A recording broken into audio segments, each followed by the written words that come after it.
So hello everyone, this side is Sonu Prasad and I'm in CA final. So in this particular video we are going to complete your entire chapter, which is the income from other source. Okay, and this video will be in English and Hindi in both languages. So आपको समझने में बहुत आसानी होगी। अगर आपने मेरा पहले वाला कोई भी वीडियो देखा होगा तो आपको समझ में आ रहा होगा कि मैं कैसे चीज़ों को इन डेप्थ में बताता हूँ। ठीक है, तो आपको कोई दिक्कत नहीं होगी, कोई भी पर्टिकुलर पॉइंट से कोई भी आपका डाउट बचेगा नहीं अगर आप मेरा पूरा वीडियो देखते हो तो। ठीक है, बाकी आपको भी समझ में आ जाएगा। बस आप मेरे को 10 मिनट आप मेरे साथ रहो। तो आपका ये इनकम फ्रॉम अदर सोर्स ये चैप्टर है। ठीक है, तो हम इसमें सबसे पहले हम पढ़ेंगे भाई चार्जिंग सेक्शन। चार्जिंग सेक्शन किसी भी हेड में आपने और भी चार्जिंग सेक्शन पढ़े होंगे। चार्जिंग सेक्शन क्या बताता है? चार्जिंग सेक्शन बताता है कि कोई इनकम इस पर्टिकुलर हेड में टैक्सेबल क्यों होगी, है ना। रीजन बताता है कि भाई इस पर्टिकुलर हेड में कौन सी इनकम आएगी, ये सारी चीजें बता के चलता है। ठीक है, तो देखो इनकम इस ठीक है, इनकम ये एक्चुअली में क्या है, ये इनकम टैक्स नहीं है। ठीक है, इसको काट देना अपना। इसकी पीडीएफ सर बताओ, इसकी ये जो आप पढ़ा रहे हो इसका पीडीएफ मिल सकता है क्या? हाँ मिल जाएगा आपको, ये मेरे नोट्स बनाए हुए हैं, हैंड राइटिंग नोट्स है, ये देखोगे पूरा हैंड राइटिंग नोट्स है। आपको ये मिल जाएगा, मैं डिस्क्रिप्शन में डाल दूंगा। ठीक है, वहाँ से डाउनलोड कर लेना और डाउनलोड करके इसकी प्रिंट आउट ले लेना और प्रिंट आउट अपने साथ रखना ताकि आपको पढ़ने में समझने में आसानी हो। अगर कोई और बुक रेफर कर रहे हो तो ठीक है, कोई दिक्कत नहीं है, क्योंकि भाई है तो वही चीज़ ना, बस मैंने उसको और भी समराइज वे में और इजी लैंग्वेज में लिखा है। ठीक है, तो कोई दूसरी बुक रेफर कर रहे हो कोई इशू नहीं है, वेल एंड गुड है। ये भी आप नोट, ये मेरे नोट्स हैं, ये भी आप यूज़ कर सकते हैं, कोई दिक्कत नहीं है। हाँ, ये थोड़े समराइज वे में है और जितने मतलब पॉइंट वाइज है, जो पॉइंट आपको एग्जाम में जितना लिखना है उतना ही लिखा गया, एक्स्ट्रा पॉइंट नहीं है इसके अंदर। एक्स्ट्रा जो भी इरेलेवेंट कंटेंट है वो मैंने हटा दिया है।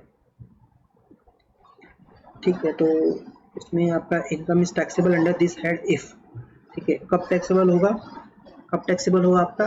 जब it is not taxable under other head. Other head का मतलब है कि वो सैलरी में भी टैक्सेबल नहीं हो रहा। ठीक है, सैलरी में भी टैक्सेबल नहीं हो रहा, हाउस प्रॉपर्टी में नहीं हो रहा, बिजनेस में नहीं हो रहा, कैपिटल गेन में भी नहीं कवर हो रहा। ठीक है, अगर इन हेड्स में, ठीक है, इस हेड्स में वो कवर नहीं है तो वो अदर हेड में आएगा। प्लस एक और कंडीशन है, दूसरी क्या कंडीशन है कि इनकम इज नॉट एग्जेम्प्ट। ठीक है, वो एग्जेम्प्ट नहीं होना चाहिए। अगर वो एग्जेम्प्ट है तो वो टोटल इनकम से ही बाहर हो जाता है। ठीक है, उसके ऊपर कोई टैक्स नहीं लगता है। तो एग्जेम्प्ट ना हो, प्लस वो किसी दूसरे हेड में कवर ना हो। ठीक है, अगर वो कुछ दूसरे हेड में कवर नहीं है तो वो इस हेड में आएगा वो इनकम, और वो ठीक है, तो इतना आपको समझ में आता है। ठीक है, आप इस सेक्शन को, ये सेक्शन 56 है, हम इसको रेजिडुअल हेड ऑफ इनकम भी बोलते हैं। रेजिडुअल का मतलब बचा कुचा, जो भी इनकम, जो भी बची कुची इनकम है वो अदर हेड में कवर नहीं है तो यहाँ पे आती है, इसलिए इसको हम रेजिडुअल हेड ऑफ इनकम बोलते हैं। ठीक है, any income which can not be classified under above heads, है ना। अबव हेड्स जो मैंने ये डिस्कस करा ना, इसकी बात कर रहे थे। अबव 4 हेड्स, है ना। कितने हेड्स हो गए? 1 2 3 4, 5वां हेड आपका अदर सोर्स है। ठीक है, तो 4 हेड्स में कवर नहीं हुआ तो ठीक है, इसमें क्लासिफाई हो जाएगा, but is still taxable will be taxed under income from other sources. कुछ गड़बड़ी है इस लाइन में। ठीक, income, any income which can not be classified under this head and but is still taxable. ठीक है, still taxable will be taxed under this head. ठीक है, हाँ कोई दिक्कत नहीं। ठीक है, मतलब कोई भी इनकम जो कि इन हेड्स में कवर नहीं है, इन ऊपर वाले हेड्स में कवर नहीं है, अदर सोर्स में, वो टैक्सेबल हो जाएगी। ठीक है, तो ये क्या है सर, ये आपको समझ के चलना है। चार्जिंग सेक्शन अगर आपको बोलेगा थ्योरी में लिखने को तो आपको पता होना चाहिए थ्योरी में, और इसका प्रैक्टिकल में क्या रिलेवेंट है ये भी आपको पता होना चाहिए। ठीक है, तो जो भी मैंने बताया उसको आपको दिमाग में रखना है। तो यहाँ पे एक मैंने हिंदी में भी आपको इसको समझाने के लिए लिख रखा है कि जिसका कोई नहीं होता ठीक है, जिसका कोई नहीं होता उसका वो अदर सोर्स में आता है। ठीक है, ठीक है, वो एक रील है ना, जिसका कोई नहीं होता उसका, ऐसे करके कोई एक रील है, मुझे ध्यान नहीं आ रहा। हाँ, जिसका कोई नहीं होता उसका, हाँ छोड़ो यार, मुझे याद नहीं आ रहा। ठीक है, वन सेकंड।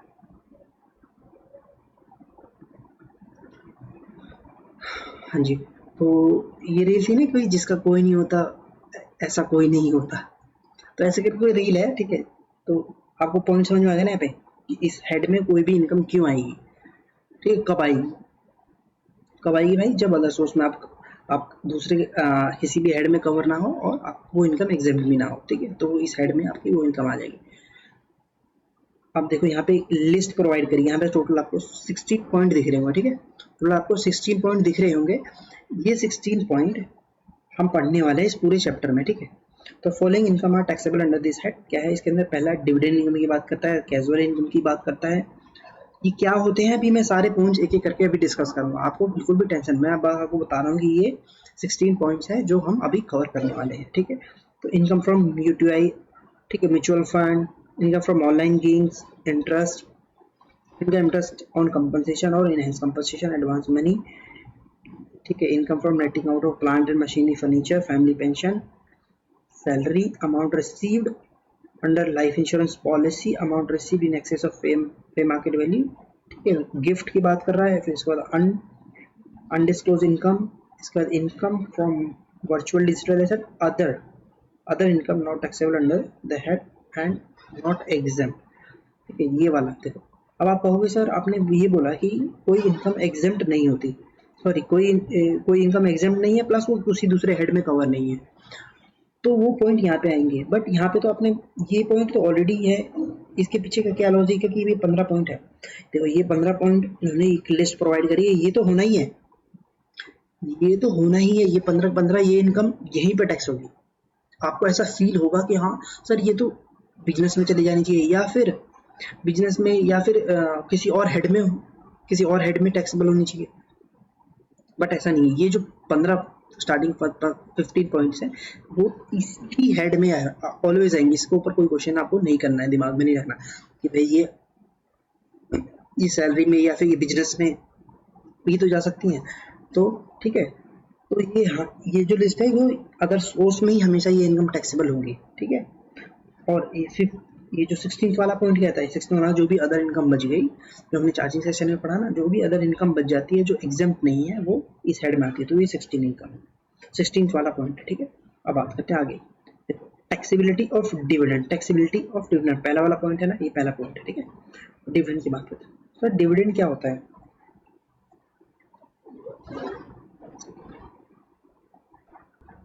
सर ये डिविडेंड अपना क्या होता है, चलो इसको डिविडेंड को समझते हैं। ठीक है,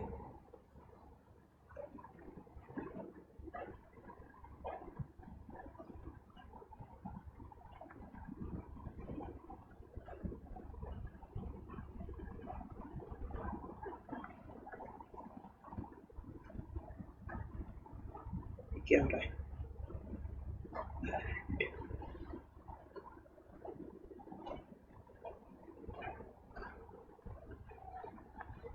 देखो समझ रहे हैं डिविडेंड को। ठीक, तो डिविडेंड मानो कि यहाँ पे कोई कंपनी है, यहाँ पे क्या है कंपनी, कंपनी में यहाँ पे कंपनी है, यहाँ पे है एक मिस्टर एक्स। कौन है ये, मिस्टर एक्स। मिस्टर एक्स ने क्या करा, इसके शेयर्स करे, शेयर्स बाय करे। ठीक है, शेयर्स बाय करे। अब कंपनी क्या करती है, इन शेयर्स जो शेयर होल्डर को वो डिविडेंड बांटती है। ठीक है, डिविडेंड बांटती है। ठीक, अब ये डिविडेंड इस बंदे को मिला, रेसिपिएंट कौन है, मिस्टर एक्स। ठीक है, तो ये जो डिविडेंड है इसके हाथ में टैक्सेबल होगी। डायग्राम आपको समझ में आता है बहुत अच्छे से, चलो ठीक है। डिविडेंड की बात, अब हमें ये डिविडेंड इनकम की टैक्सेबिलिटी को सीखना है। चलो डिविडेंड इनकम, अब पहला पॉइंट क्या कहता है, ए पॉइंट, ए इसका नाम मैंने यहाँ पे ए रखा हुआ है। तो dividend can be of 3 types, ठीक है, एंड देयर टैक्सेबिलिटी। तो देखो dividend declared by a domestic company, है ना, अभी जो मैंने एग्जांपल दिया वो वही था, domestic company. Dividend distributed by unit trust of India, unit trust of India, ठीक है, इन्होंने डिविडेंड डिस्ट्रीब्यूट किया, तो वो भी टैक्सेबल हो जाएगी किसके, शेयर होल्डर के हाथ में, ये भी टैक्सेबल हो जाएगी शेयर होल्डर के हाथ में। Dividend declared by foreign company, ठीक है, फॉरेन कंपनी हो चाहे डोमेस्टिक कंपनी हो चाहे यूनिट ट्रस्ट ऑफ इंडिया हो, ठीक है, अगर वो डिविडेंड वो जो डिविडेंड डिस्ट्रीब्यूट करती है ये फॉरेन कंपनी या डोमेस्टिक कंपनी या unit trust of India, recipient के हाथ में, यानी रिसिपेंट कौन होगा यहाँ पे, जो शेयर होल्डर होगा, जिन्होंने इसकी यूनिट या शेयर्स बाय करी होंगी, ठीक है, उनके हाथ में टैक्सेबल होती है, ठीक है। तो ये पॉइंट मैंने ये लिखा हुआ है, शेयर, ठीक है, taxable in the hands of share holder, ठीक है। तो ये पॉइंट जस्ट थ्योरेटिकल, आपको थ्योरी के लिए ध्यान रखना है, ठीक है। भाई डिविडेंड किसी के हाथ में भी आए, डिविडेंड जिसके हाथ में आएगी उसके हाथ में वो टैक्सेबल होगी, क्रक्स ये है। अच्छा, तो अब ये सेकंड पॉइंट कहता है deduction of expenses from dividend income. जो डिविडेंड इनकम आपने अर्न किया, यहाँ पे देखो डिविडेंड इनकम जो आपने अर्न किया, आपने ये डिविडेंड इनकम कमाया यहाँ पे। अब देखो डिविडेंड इनकम आपने कैसे कमाया भाई, आपने शेयर्स में पैसे लगाए, इस कंपनी के शेयर्स में पैसे इन्वेस्ट करे ना, इस कंपनी के आपने शेयर्स में पैसे इन्वेस्ट करे, तो ये पैसा इसके शेयर्स बाय आपने करे, ठीक है। तो आपके पास मानो कि कोई इसके लिए कोई खर्चा भी आपने करा होगा, है ना। तो ये पॉइंट कहता है कि ये पॉइंट क्या कहता है, एक बार यहाँ पे मैं आपको पूरा पढ़ाता हूँ पहले। Only interest expense will be allowed, क्या कहता है, ओनली इंटरेस्ट एक्सपेंस, सिर्फ इंटरेस्ट एक्सपेंस की बात कर रहे हैं। इंटरेस्ट एक्सपेंस आप खर्च एज ए खर्चा क्लेम कर सकते हो, ठीक है, वो भी कितना कर सकते हो, मैक्सिमम 20% ऑफ सच इनकम। इसका क्या मतलब है सर, एग्जाम्पल से समझाओ, ठीक है। कौन सा खर्चा आप क्लेम कर सकते हो, इंटरेस्ट एक्सपेंस आप क्लेम कर सकते हो, ठीक, भी कितना, इनकम का 20%, इनकम का 20%, मैक्सिमम इतना कर सकते हो, ठीक है। तो ओके सर, मैंने इंटरेस्ट का मेरा खर्चा आया, यानी कि मैंने मानो कि कोई लोन लिया, ठीक है, लोन लिया मैंने 5 लाख का, राइट, 5 लाख का लोन लिया, इसके ऊपर मैं इंटरेस्ट पे कर रहा हूँ 10% से, एग्जाम्पल के लिए, ठीक है। तो मैं कितना इंटरेस्ट दे रहा हूँ, 50,000, ये 50,000 इंटरेस्ट, और मैंने ये 5 लाख का क्या करा, शेयर खरीद लिए 5 लाख रुपए के, क्योंकि ठीक है, तो मुझे लगा भाई मैं यहाँ से ज़्यादा कमा सकता हूँ, 10% का इंटरेस्ट दे दूंगा और यहाँ से मैं ज़्यादा कमा लूंगा, ठीक है, ऐसा मैंने करा। तो फिर अब देखो, अब इन्होंने डिविडेंड दिया, इसको डिविडेंड दिया, ठीक है। फॉर एग्जाम्पल जो डिविडेंड मिला, जो मेरे को यहाँ पे डिविडेंड की इनकम मिली मुझे, वो मान लेते हैं कि आपको 1 लाख रुपए मिली, ठीक, 1 लाख रुपए का आपको डिविडेंड की कमाई हो गई, कंपनी ने आपको 1 लाख रुपए दिया, तो डिविडेंड का वो कितना मिला, 1 लाख रुपए मिला। तो आप उसको कैलकुलेट कैसे करोगे भाई, dividend income, taxable dividend income कैसे कैलकुलेट करोगे, तो आप यहाँ पे लिखोगे डिविडेंड इनकम 1 लाख रुपए, आपको 1 लाख रुपए कमाई हुई, हाँ जी कमाई हुई। इसमें से ये कहते हैं कि आप इंटरेस्ट का कोई खर्चा, सिर्फ इंटरेस्ट का एक खर्चा है जो आप क्लेम कर सकते हो, interest expense you can claim. तो कितना क्लेम कर सकते हो, यहाँ पे मानो कितना आपका इंटरेस्ट का खर्चा आया, 50,000 रुपए का, और इनकम टैक्स में क्या लिखा गया कि इंटरेस्ट का एक्सपेंस मैक्सिमम 20% ऑफ इनकम आप क्लेम कर सकते हो। तो देखो 20% इसका कितना होता है, 20,000 रुपये होता है, ठीक है, और एक्चुअल एक्सपेंस आपका कितना है, एक्चुअल इंटरेस्ट एक्सपेंस आपका कितना है सर, 50,000 रुपये है, ठीक है, और आप कितना क्लेम कर सकते हो, मैक्सिमम इनकम का 20%, ठीक है, 20% ऑफ 1 लाख, 1 लाख कितना बनेगा, ये बनेगा 20,000 रुपये, 20,000 रुपये। तो आप इनमें से जो भी कम होगा लोअर, एवरेज लोअर, ठीक है, तो 20,000 रुपये आपने यहाँ से माइनस कर दिए, तो आपका टैक्सेबल कितना आ गया, डिविडेंड, टैक्सेबल डिविडेंड जो कि टोटल इनकम में जाएगा, कितना आएगा, 80,000 रुपये, ठीक है, समझ आता है पूरा लॉजिक, समझ में आएगा। मैक्सिमम का मतलब मैक्सिमम 20% क्लेम कर सकते हो, आपका इंटरेस्ट उससे ज़्यादा है, जैसे कि हमारे एग्जाम्पल में 50,000 रुपये था, बट आप क्लेम कितना कर सकते हो, है ना, 1 लाख का 20% ही क्लेम कर सकते हो, यानी कि इनकम का 20%, एग्जाम्पल आपको बहुत अच्छे से आपको समझ में आ गया होगा, ठीक है। ये पॉइंट ये कहता है। अब बात करते हैं, डिविडेंड इनकम आपका पूरा हो गया, ठीक। इसी कैलकुलेशन मैंने आपको समझा दिया विद एग्जाम्पल। अब बात करते हैं कैजुअल इनकम। पहले बता, कैजुअल इनकम अदर देन, यानी कि यहाँ पे बाहर करा गया है किसको, winning from online games. Online games को बाहर कर दिया, कैजुअल इनकम की बात कर रहा है। कैजुअल इनकम का क्या मतलब होता है, विनिंग फ्रॉम लॉटरीज, ठीक है। लॉटरी में पैसे लगाते हैं ना लोग, एक का डबल लॉटरी, लक्ष्मी माता लॉटरी, ऐसे करके लॉटरी का नाम होता है, उसमें लोग लॉटरी में पैसे डालते हैं, ठीक है। तो एक क्रॉसवर्ड पजल्स हो गया, कार्ड गेम्स हो गए, ठीक है। रेसेस इंक्लूडिंग हॉर्स रेसेस में भी लोग है ना पैसे लगाते हैं। बैटिंग हो गया, गैम्बलिंग हो गया, बैटिंग गैम्बलिंग, सट्टाबाजी, ठीक है। एनी अदर गेम एक्सक्लूड का मतलब बाहर करा, उसको छोड़ के, एक्सक्लूड क्या, ऑनलाइन गेम्स को छोड़ के, ठीक है। ऑनलाइन गेम भी कैजुअल इनकम ही होता, बट इन्होंने क्या करा, पहले इसको कैजुअल इनकम ही बोलते थे, बट इन्होंने अब इसके लिए एक सेपरेट सेक्शन लाया, ठीक है। तो कैजुअल इनकम हम ऑनलाइन गेम का एक अलग पॉइंट है, उसको हम अभी पढ़ेंगे, ठीक है। तो कैजुअल इनकम का आपको समझ में गए ये सारे पॉइंट्स, आपको इन सबको कैजुअल इनकम बोला जाता है, ठीक है। कैजुअल मतलब कभी कभी इनसे कमाई होती है ना।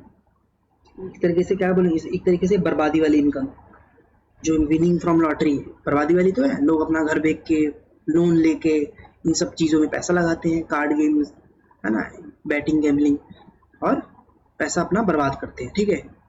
कुछ ही लोगों को हजारों में से किसी एक का ही नाम लगता है, कोई एक ही बंदा कमाता है सट्टे में, है ना, बाकी सब तो हार ही रहे होते हैं। तो ये बर्बादी वाली इनकम आपको हुई, ठीक है, बर्बादी वाली इनकम हुई। अब इस बर्बादी वाली इनकम की टैक्सेबिलिटी कैसे होगी, तो देखो, इनकम इज टैक्सेबल, ये taxable, income is taxable at special rate of tax. इस वाले, ठीक है, बर्बादी वाली इनकम के लिए एक स्पेशल रेट ऑफ टैक्स लाया गया।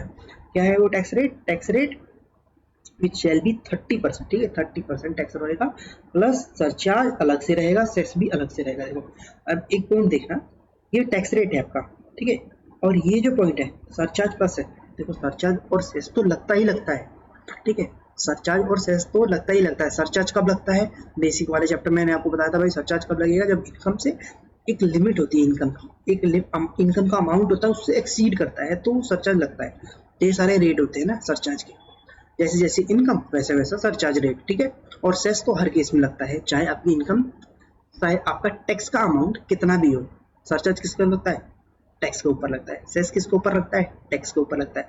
तो टैक्स सेस को हमेशा लगता है, सरचार्ज इनकम के अमाउंट के ऊपर डिसाइड करता है, उसका रेट क्या निकलता है, फिर वो रेट किसके ऊपर लगता है, टैक्स के ऊपर लगता है, ठीक है, टैक्स के ऊपर लगता है। फिर सरचार्ज सेस किसके ऊपर लगता है, टैक्स प्लस सरचार्ज, देन उसके ऊपर आप टोटल करोगे, फिर उसके ऊपर आप सेस चार्ज करते हो, राइट। तो देखो ये तो लगेगा ही लगेगा हर केस में, ठीक है। तो आपको क्या ध्यान रखना है, थ्योरी लिखते समय आप ये भी बताओगे कि हाँ सेस भी सरचार्ज भी लगेगा, सेस भी लगेगा। सेस के ब्रैकेट में क्या लिखोगे, इफ एनी का मतलब क्या है, अमाउंट। इफ एनी इसलिए लिखा गया कि अमाउंट के ऊपर डिपेंड करता है, इसके ऊपर कुछ कंडीशन है सरचार्ज लगने की, ठीक है, इसलिए लिखा गया है। तो ठीक है, ये पॉइंट समझ में आता है।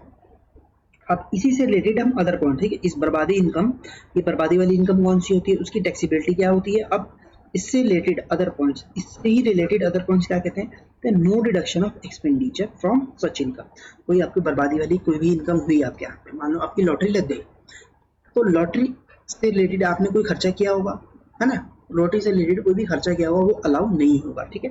और उसके बाद डिडक्शन अंडर चैप्टर 6A, देखो डिडक्शन दी हुई है ये सारी एक पूरा एक चैप्टर है इसके ऊपर अलग से, ठीक है।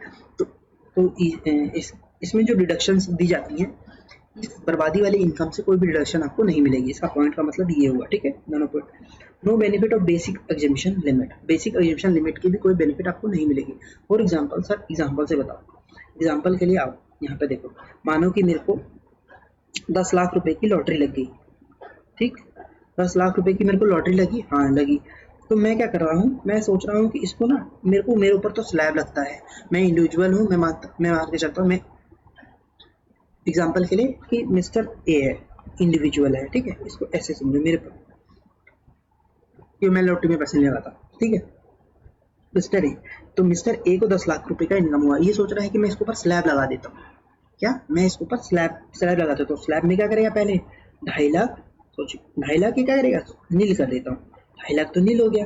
उसके बाद 2.5 से 5, 2.5 लाख से 5 लाख, फिर इसको ऊपर टैक्स लगाएगा एट द रेट 5%, है ना। फिर सोचेगा 5 लाख टू 10 लाख, 10 लाख कितना एट द रेट 20%। मैं इस तरीके से टैक्स कैलकुलेट करता हूँ। तो ये पॉइंट क्या कहता है, ये जो 2.5 लाख रुपए है, ये जो 2.5 लाख रुपए है, ये इसका फायदा आपको नहीं मिलेगा, इसके ऊपर भी आपको टैक्स देना पड़ेगा, है ना। इसका मतलब ये हो कि बेसिक एजुकेशन का फायदा आपको नहीं मिलेगा इस पर्टिकुलर इनकम से। इस कौन सी बर्बादी वाली इनकम से आपको कोई भी किसी तरीके का फायदा नहीं दिया जाएगा।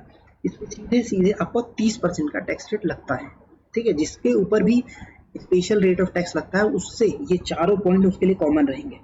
ये जो 4 पॉइंट आप पढ़ने वाले हो, ये चारों पॉइंट कॉमन रहेगा, ठीक है। कोई खर्चा नहीं मिलेगा उस इनकम से, कोई डिडक्शन नहीं मिलेगी उस इनकम से, कोई बेसिक एग्जेम्पशन लिमिट आपको नहीं मिलेगी। बेसिक एग्जेम्पशन लिमिट किसी के लिए 2.5 होती है, किसी के लिए 3 होती है, किसी के लिए 5 होती है, वो डिपेंड करता है एज के ऊपर। हमने वो बेसिक वाले चैप्टर में पढ़ा था, ठीक है। आगे बढ़ते हैं। 4th पॉइंट क्या कहता है कि no setup of any loss, no setup of loss from such income. माने कि आपको कोई लॉटरी की इनकम हुई, फिर अगेन लॉटरी की इनकम हुई, 2 लॉटरी आपने खरीदी, ठीक है। एक में तो आपका फायदा हो गया, एक में आपका लॉस हो गया, ठीक है। एक में आपका क्या हुआ, एग्जांपल से देखो, मिस्टर ए है, ठीक है, वही एग्जांपल है अपना। मिस्टर ए, इसने क्या करा कि एक लॉटरी खरीदी 10,000 रुपए की, ठीक। एक लॉटरी खरीदी इसने 20,000 रुपए की, ठीक। इससे तो वो जीत गया कुछ अमाउंट, 10,000 वाले लॉटरी जो खरीदी इसने, इससे मानो कि उसको लॉटरी लगी 1 लाख रुपए की लॉटरी लग गई। 10,000 खरीद के 1 लाख रुपए इसने पा लिया, जीत लिया, 1 लाख रुपए आ गई इसकी इनकम। तो अब क्या करेगा कि ये सोचेगा कि ये मैं एक तो 10,000 रुपए ये खर्च हुए मेरे, 20,000 रुपए ये भी चला गया, इसका 0 रुपए, इसका कोई कमाई नहीं है, 20,000 रुपए डूब गए। तो क्या ये जो 20,000 रुपए है, मैं सेट ऑफ कर लूँ इस 1 लाख रुपए से, हाँ 1 लाख 10,000 माइनस कर लेता हूँ, सॉरी 20,000 माइनस कर लेता हूँ, ठीक है। और ये भी खर्चा हुआ है मेरा 10,000 रुपए का, ये भी माइनस कर लेता हूँ, 10,000 रुपए, तो कितना बन जाएगा 70,000 रुपए, है ना। 70,000 रुपए मैं टैक्स दे देता हूँ गवर्नमेंट को, तो है ना। सीतारमन जी क्या बोलती है, नहीं ऐसा नहीं करना आपको, ये जो 10,000, ये जो 20,000 रुपए हैं ये आपके डूब गए, और ये जो 10,000 रुपए है खर्चा हुआ 10,000 रुपए का, उसको खरीदने में ये भी आपको नहीं मिलेगा इस बर्बादी वाली इनकम से। इस पॉइंट का मतलब ये हुआ, ठीक है। इन चारों पॉइंट का मतलब आपको बहुत ही अच्छे तरीके से मैंने समझा दिया, समझ में आता है, ठीक है। अब आते हैं grossing of casual income. Grossing up sir ये क्या है ग्रोसिंग अप, तो देखो टीडीएस रेट जो है, इसका जो टैक्स रेट है वही टीडीएस रेट है, ठीक है। टैक्स रेट क्या है 30%, और टीडीएस का रेट भी 30% है, ठीक है, समझ में आता है, ठीक है। तो 30% है, तो इस जो एग्जाम्पल को तो समझते हैं इसको, तो 30% है, ठीक है।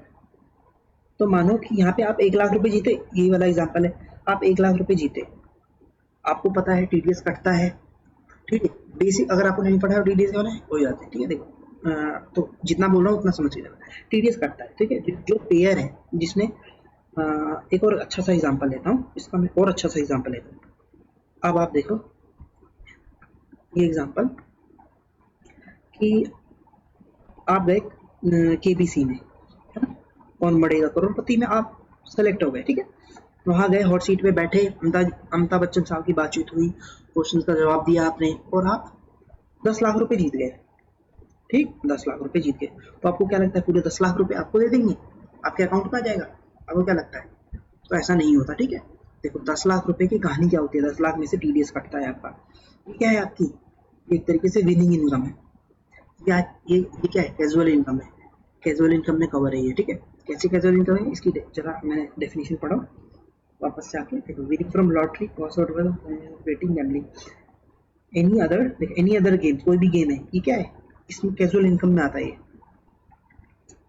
इस वाले पार्ट में कवर है, 5th वाले पॉइंट में कवर होगा, ठीक है। लॉटरी तो नहीं है, करोड़पति में वहां पे जाते हो, सवाल को जाते दिमाग लगाते हो ना, तो मेहनत की कोई कमाई नहीं है, वो है क्या है, वो बर्बादी वाली इनकम एक तरीके से, ठीक है। तो उस पर भी 30% का ही रेट लगता है। बहुत सारे लोग हैं बहुत टाइम लगाते हैं अपना, है ना, पढ़ने में, अपना ढिमकाना करने में, तो एनी इनकम, ठीक है, एनी कोई भी दूसरी इनकम है ना, इस तरह की कोई गए जहाँ कहीं भी शो पे गए और इस तरीके से आपने कोई जीता तो उसको हम क्या कैजुअल इनकम बोलते हैं। ठीक है, तो आओ एग्जाम्पल पे वापस से। आपने 10 लाख रुपए कमाए, अमिताभ बच्चन जी कहते हैं ये लीजिए चेक दिखाते हैं आपको, ये लीजिए 10 लाख रुपए का चेक। तो आपको क्या लगता है पूरा 10 लाख आपके अकाउंट में आ जाता है? नहीं, ऐसा नहीं होता, उसमें से आपका टीडीएस कट जाता है बच्चे। टीडीएस कितना कटता है? 30% से कट जाता है। ठीक है, टीडीएस का रेट इसके ऊपर 30% है। तो टीडीएस काट के आपको कितना देंगे? 1 लाख का, ठीक है, 10 लाख का सॉरी, तो उस पर आपका 7 लाख रुपए वो आपके अकाउंट में आ जाएगा। ठीक है, 7 लाख रुपए आपके अकाउंट में आ गया। तो ये गवर्नमेंट को चला गया, यहाँ से टीडीएस काट के उन्होंने 3 लाख का गवर्नमेंट को दे दिया। ये टैक्स चला गया। ये क्या है? टैक्स ही तो है। टीडीएस क्या है? टैक्स ही तो है। जो पेयर यानी कि केबीसी वालों ने ही काट के इसको दे दिया 3 लाख रुपए गवर्नमेंट, और ये अमाउंट मिला किसको? मिस्टर ए को। भाई मिस्टर ए को ये अमाउंट मिला 7 लाख रुपए का। अब मिस्टर ए क्या करेगा? इसके ऊपर अब टैक्स जमा कराएगा। फाइनल जब टैक्स कैलकुलेट करेगा, बोलेगा भाई मैंने प्रीवियस ईयर में, मानो ये प्रीवियस ईयर चल रहा है आपका 24-25, ठीक, 24-25। अब इस 24-25 में अब ये अपना टोटल इनकम कैलकुलेट करेगा। तो टोटल इनकम में ये वाली इनकम भी होगी 7 लाख रुपए वाली। ठीक है, तो मान लेते हैं इसकी टोटल इनकम ही पूरी कितनी है? टोटल इनकम इसकी कितनी है? यही इनकम कैजुअल इनकम है, उसको और कोई दूसरी इनकम इसके पैसे कमाए और कोई दूसरी इनकम है नहीं। फॉर एग्जाम्पल के लिए अदर इनकम हम 0 मान लेते हैं और दूसरी जो भी हेड की इनकम है वो 0 मान लेते हैं। ठीक है, तो आप क्या चाहोगे? 7 लाख रुपए लिखे? इसकी इनकम कितनी है? 7 लाख? नहीं, ठीक है, 7 लाख नहीं है। आपने कमाया कितना? 10 लाख। 10 लाख से ऑलरेडी आप 3 लाख रुपए गवर्नमेंट को दे चुके हो। टैक्स आपका 3 लाख रुपए का टैक्स जा चुका है गवर्नमेंट को, राइट? जा चुका है ना। तो आपकी इनकम कितनी है? आपकी इनकम में कितना आप कैलकुलेट करते समय अपनी इनकम में कितना दिखाओगे? 10 लाख। ठीक, 10 लाख दिखाओगे। अभी आपको समझ में आएगा पूरा 10 लाख क्यों? देखो 10 लाख दिखाओगे, ठीक है, इसके ऊपर आप टैक्स कैलकुलेट करोगे बच्चा, टैक्स कैलकुलेट करोगे। तो देखो इस 10 लाख रुपए, ठीक है, 10 लाख रुपए पे क्या टैक्स एप्लीकेबल है? 30%। अभी सिखाया मैंने आपको। कितना होगा टैक्स रेट? 30, राइट? 3 लाख रुपए, ठीक है। अब इसके ऊपर आप सरचार्ज ऐड करोगे। भाई सरचार्ज कब लगता है? सरचार्ज लगता है जब टोटल इनकम आप एक पर्टिकुलर लिमिट से एक्सीड कर जाती है। इंडिविजुअल के केस में 50 लाख रुपए से। अब 50 लाख तो है ही नहीं, तो 10 लाख है टोटल इनकम तो, राइट? तो इसके ऊपर सरचार्ज क्या लगेगा? नील। अब आप कहते हैं सर सेस तो लगेगा। हाँ, सेस तो लगेगा। सेस कितने से लगता है? @4% से लगता है। तो इसका 3 लाख का 4%, राइट? 3 लाख का 4%, ये लगभग होता है 12,000 रुपये, राइट? 12,000, 3 लाख 12,000, 3 लाख 12,000। अब देखो ये तो हो गया आपका टैक्स का अमाउंट। ये क्या हो गया? टैक्स का अमाउंट। अब ऑलरेडी तो आप टैक्स दे चुके हो ना मेरे भाई, टीडीएस को आपका टीडीएस वालों ने पहले ही काट लिया, ठीक है। तो टीडीएस का अमाउंट कितना? 3 लाख रुपए तो आप ऑलरेडी दे चुके हो। तो रिमेनिंग कितना बचा? 12,000। ये 12,000 ही आपको सिर्फ देगा, ठीक है। तो यही ग्रोसिंग अप है। आपको ग्रोसिंग अप का पॉइंट आपको समझ में आ गया हो कहाँ है? ये जो आप सोच रहे थे ना कि 7 लाख लिखूं टोटल इनकम में, क्योंकि मेरे हाथ में तो 7 लाख आए, बट नहीं। ग्रोसिंग अप का मतलब है कि भाई आपको जो इनकम रिसीव हुई है उसको ऑलरेडी टैक्स कट चुका है, तो टैक्स कट की आपको अमाउंट आया, तो उसको आप ग्रोसअप करो, फिर आप अपना टैक्स कैलकुलेट करो, फिर उसमें से अपना टीडीएस माइनस कर देना, ठीक है। तो ग्रोसिंग अप का मतलब यही है बच्चे। आओ ग्रोसिंग अप का आपको मतलब समझ में आ गया होगा, हम इसकी बात करते हैं, ठीक है। तो देखो ये है एग्जांपल, ये रहा केबीसी वाला मैंने लिया, यहाँ पे 1 लाख रुपए रखा है मैंने, 70,000 आपको रिसीव हुए हैं, ठीक है। क्वेश्चन में बोलेगा अमाउंट रिसीव्ड, वर्ड क्या आएगा? ध्यान रखना, वर्ड आएगा रिसीव्ड। जब रिसीव्ड है यानी कि आपको दिमाग में क्लिक होना चाहिए, हाँ इसके ऊपर तो टीडीएस लगता है 30% से, ठीक है। तो उसका ग्रोसिंग अप करना पड़ेगा मुझे, टोटल इनकम में लिखने के लिए मुझे इसका ग्रोस अप करना पड़ेगा। जैसे मैंने अभी किया एग्जाम्पल में 7 लाख की जगह मैंने उसको 10 लाख किया, ठीक है। तो ग्रोसिंग अप कैसे करोगे? तो सर हम ग्रोसिंग अप कैसे करते हैं? तो जो भी ग्रोसिंग अप के लिए आप देखो यहाँ पे लिख ही रखा है, आपको यहीं से जाते तो 7 लाख रुपए, सॉरी सर यहाँ पे तो 70,000 है, ठीक है। 70,000 इसको 100% बनाया। ये अमाउंट कितना है कि एक्चुअली अमाउंट 70% है, तो नीचे मैंने डिवाइड कर दिया 70 से, ऊपर मल्टीप्लाई कर दिया 100 से, ठीक है। समझ में आता है? अगर सर मानो ये 30 की जगह 40 होता तो मेरे हाथ में कितना आता? 60,000 रुपये आता। 40%, तो ऑलरेडी गवर्नमेंट को चला गया TDS के नाम पे। तो ये अमाउंट कितना है, इस अमाउंट को मेरे को कितना बनाना, 100% बनाना है। और ये अमाउंट एक्चुअली में है कितना, ये रिमेनिंग बचा मेरे पास 60%, ठीक है। तो अभी ये 100% हो जाएगा, ठीक है। उसको मल्टीप्लाई करोगे 100 से, डिवाइड करोगे जितना वो रिमेनिंग अमाउंट बचा हुआ है, 60% बचा है तो 60 से, यहाँ पे कितना बचा था 70, तो 70 से डिवाइड करके 100 से मल्टीप्लाई कर दिया, तो ये आपका पूरा ग्रोसअप हो गया, ठीक, समझ में आता है। तो इसको आपको फॉर्मूला रखने की जरूरत नहीं पड़ेगी, ठीक है। तो आपको ऐसे तरीके से समझ में आ जाएगा ग्रोसिंग अप। अब बात करते हैं विनिंग फ्रॉम ऑनलाइन गेम। ये भी कैजुअल इनकम है, मैंने आपको पहले बताया कि ये भी है कैजुअल इनकम। बस इसमें क्या हुआ, गवर्नमेंट ने, सीतारमण जी ने बोला इसको अलग से हम डील करेंगे, इसका एक अलग पॉइंट बनाया, अलग से सेक्शन बनाया और इसको कैजुअल इनकम से उठा के अलग सेक्शन में डाल दिया, ठीक है। तो देखो विनिंग फ्रॉम ऑनलाइन गेम्स, आपने ऑनलाइन गेम्स का एग्जांपल, सर ऑनलाइन गेम का एग्जांपल लीडो है ना, लीडो भी होता है, क्या बोलते हैं उसको, लूडो, हाँ लूडो हो गया, ड्रीम 11 हो गया, बहुत फेमस है ड्रीम 11, तो वही जो प्लेयर होते हैं इनके यहाँ पे लिखा है ना टी शर्ट में बहुत सारे, ड्रीम 11 हो गया, उसमें पैसे लोग लगाते हैं, ठीक है, पैसे लगाते हैं और फिर टीम बनाते हैं और फिर उससे शायद पैसा जीतते हैं, देखो एग्जैक्टली मुझे नहीं पता, ठीक है। तो आपकी winning, I hope mic is working, ठीक है भाई, कभी कभी धोखा दे देता है। तो अब विनिंग इनकम है, ठीक है, तो सेम है, देखो विनिंग, अब आपकी उससे ड्रीम 11 में मान लो आपने पैसे लगाए और टीम बनाई और उससे पैसे जीत गए, ठीक है। तो विनिंग इनकम, तो जो इनकम हुई आपको ऑनलाइन गेम से, शैल be taxable at the rate 30%, same यहाँ पे भी स्पेशल रेट है 30%, ठीक है, सीधे 30% लगाना है उस इनकम के ऊपर, और मतलब दूसरा कोई स्लैब रेट कुछ भी नहीं लगेगा, सीधे 30% का लगाना है। और सरचार्ज और सेस तो लगता ही लगता है, सरचार्ज और सेस, देखो मैंने ये सरचार्ज और सेस यहाँ पे आपके ना बीकॉम लेवल पे इस तरीके से प्रेजेंट करा गया है। थ्योरी में आप आंसर करोगे ना तो साथ में बताओगे कि सरचार्ज पर सेस भी लगेगा, बट एक्चुअली में क्या है ना, देखो यहाँ पे ये होना नहीं चाहिए था, देखो ये तो हमें पता है ना भाई, ये तो 30% आपने टैक्स रेट बता रहे हो, इस सरचार्ज और सेस तो भाई, मतलब आप अगर आपने मेरी बेसिक वाली लेक्चर देखा है तो वो मैंने उसमें बहुत चिल्ला के बताया, आपको बहुत अच्छे से समझा के बताया भाई, सरचार्ज और सेस तो लगना ही लगना है आपको, उसमें कोई मतलब उसमें कोई छूट नहीं है, सरचार्ज की कंडीशन है अपनी, सेस तो लगता ही लगता है, ठीक है।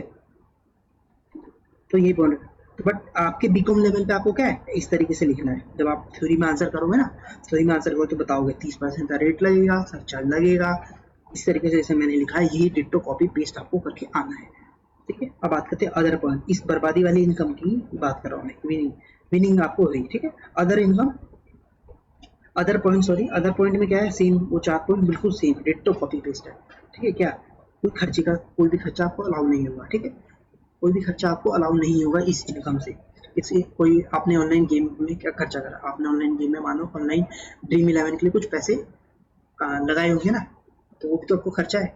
आप सोचोगे भाई, जैसे आपने ड्रीम 11 में पैसे लगाए, राइट, ड्रीम 11 में आपने मानो 10,000 रुपये लगाए, टीम बनाने के लिए शायद उसमें लगाने होते हैं, ठीक है।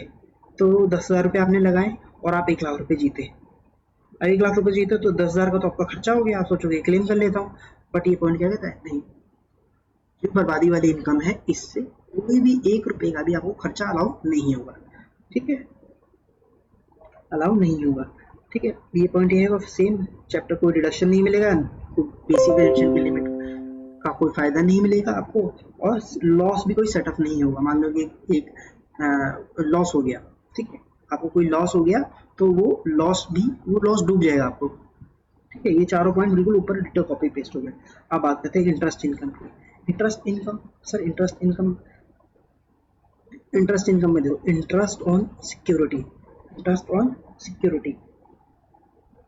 सर सिक्योरिटी क्या होती है ना, तो सिक्योरिटी क्या होती है, देखो सिक्योरिटी होती है any security issued by the central government, यानी किसी सिक्योरिटी आपने सेंट्रल गवर्नमेंट ने कोई सिक्योरिटी इशू करी, उसमें आपने पैसे लगाए, ठीक है, उसमें आपने पैसे इन्वेस्ट करे। दूसरा है इंटरेस्ट ऑन डिबेंचर, या डिबेंचर में किसी डिबेंचर में आपने पैसे लगाए, उस पर आपने इंटरेस्ट कमाया, ठीक है। दूसरा एक और है other security issued by the company, या तो कोई सिक्योरिटी कंपनी ने कोई सिक्योरिटी इशू करी, उसको आपने खरीदा या लोकल अथॉरिटी ने करी, तो इसका सर क्रक्स बताओ, इसका क्रक्स क्या है, देखो कि आपने कोई कंपनी है, या यहाँ बताता हूँ, या कोई कंपनी है, कंपनी या लोकल अथॉरिटी या फिर सेंट्रल गवर्नमेंट या फिर स्टेट गवर्नमेंट, इन्होंने कोई सिक्योरिटी इशू करी कि भाई, हाँ सिक्योरिटी इशू करते हैं एक्चुअली में, ये लोन लेने के लिए, लोन लेने का एक तरीका है। तो इन लोगों ने सिक्योरिटी इशू करी, ठीक है। अब सिक्योरिटी इशू करी तो आपने इसमें पैसे इन्वेस्ट करा, यहाँ पे एक बंदा है, इसने क्या करा, इसमें इन्वेस्ट करा, इसको बाय कर लिया, इसकी सिक्योरिटी को बाय कर लिया, ठीक है। सिक्योरिटी बाय कर ली इसने, तो इसने मान लो कि मैंने 1 लाख रुपए की सिक्योरिटी खरीदी, 1 लाख रुपए की खरीद ली, 10 यूनिट मान लो, है ना। 1 लाख रुपए की आप समझो, बस 1 लाख रुपए मैंने सिक्योरिटी खरीद ली। आप देखो ये इस सिक्योरिटी पे ये लोग इंटरेस्ट पे करेंगे, उसमें लिखा रहता है ना भाई, कॉन्ट्रैक्ट में लिखा रहेगा भाई कि आप, हम इस सिक्योरिटी पे इतना इंटरेस्ट रेट देंगे, ये सिक्योरिटी का जो अमाउंट है इतने टाइम में रिडीम हो जाएगा, है ना, जैसे हम क्लास 11-12 में पढ़ते हैं। तो इसके ऊपर ये इंटरेस्ट देंगे, मान लो 10% से इंटरेस्ट देंगे, 10,000 रुपये इन्होंने इसको दिया, तो ये इंटरेस्ट इनकम होगी ना इसके हाथ में, इस बंदे के हाथ में इंटरेस्ट की इनकम हो गई, इंटरेस्ट इनकम। तो इस तरीके से ये पॉइंट ये कहता है, ठीक है, ये इंटरेस्ट की इनकम होगी, तो सर ये टैक्सेबल होगी। तो देखो, if it is not taxable under PGP, अगर मान लो ये आपका धंधा नहीं है, सिक्योरिटी खरीदना या बेचना, उसके ऊपर इंटरेस्ट कमाना, ये आपका धंधा नहीं है, बिजनेस नहीं है। अगर ये बिजनेस नहीं है तो ये अदर सोर्स में, आप अदर सोर्स में ये टैक्सेबल हो जाएगी, ठीक है। समझ में आता है आपको?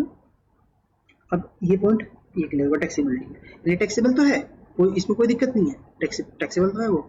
अगर वो बिजनेस नहीं है, अगर आपको वो बिजनेस नहीं है, अगर वो बिजनेस होता तो बिजनेस होता तो पीजीबीपी हेड में आप कैलकुलेट करते, और ठीक है, अगर बिजनेस नहीं है तो कोई बात नहीं, अदर सोर्स में आप इसको दिखाओ, अदर सोर्स के हेड में दिखाओ कि भाई आपने ये इंटरेस्ट इनकम कमाई है, ठीक है। उसके बाद क्या इससे कोई खर्चा मिलेगा क्या? तो देखो, इंटरेस्ट या ब्रोकरेज, ठीक है, इंटरेस्ट या ब्रोकरेज आपने कोई पे करा हुआ है, या एनी अदर एक्सपेंस, या इसके अलावा कोई और खर्चा इस पर्टिकुलर इनकम को कमाने के लिए, इस ये नहीं कि भाई दूसरे को कोई खर्चा कुछ और है और इनकम कुछ और है। अदर एक्सपेंस का यहाँ पे क्या मतलब, उस पर्टिकुलर इनकम को कमाने के लिए कोई खर्चा आपने करा तो वो अलाउ होगा, ठीक है, सेम एज पीजीबी में, जैसे पीजीबी में आप करते हो। फॉर एग्जाम्पल, सर एग्जाम्पल बताओ, देखो एग्जाम्पल का मतलब है कि मैंने ये सिक्योरिटी, ये एग्जाम्पल, ये जैसे 10,000 रुपये मैंने कमाए, ठीक है, तो देखो मैंने तो 10,000 रुपये यहाँ पे कमाए, फिर मैंने ये 1 लाख रुपये खर्चा कैसे हो सकता है, यहाँ पे मैंने अपने पैसे लगाए हुए, या तो मैंने लोन लिया हुआ, यही तो हो सकता है, ठीक है, या ठीक है, तो इंटरेस्ट का खर्चा हो सकता है, ये पॉसिबल है कि इंटरेस्ट का खर्चा हो सकता है, ठीक है। मान लो कि यहाँ पे 1,000 रुपये का इंटरेस्ट का खर्चा मान लो, ठीक है। और क्या खर्चा हो सकता है, मान लो भाई मैंने इस सिक्योरिटी को खरीदने के लिए ना किसी से एडवाइस लिया होगा, या मेरे को किसी ने बताया होगा, तो उसने बोला होगा कि भाई मैं तभी तेरे को बताऊंगा ये सिक्योरिटी, इसकी नॉलेज तभी दूंगा तब तू मेरे को कुछ कमीशन देगा, है ना। एक खर्चा ये हो सकता है, कमीशन का खर्चा, ठीक है, कमीशन का खर्चा हो गया। तो मान लो ये भी 1,000 रुपये का है, तो ये माइनस कर दिया। देखो ये इंटरेस्ट का खर्चा इसी इनकम से रिलेटेड है, ये कमीशन का खर्चा इसी इनकम से रिलेटेड है, वो भी माइनस होगा, ठीक है। तो क्वेश्चन में आपको सिंपली दिया हुआ भाई ये इंटरेस्ट का इनकम हुआ, इससे रिलेटेड खर्चा दिया हुआ है।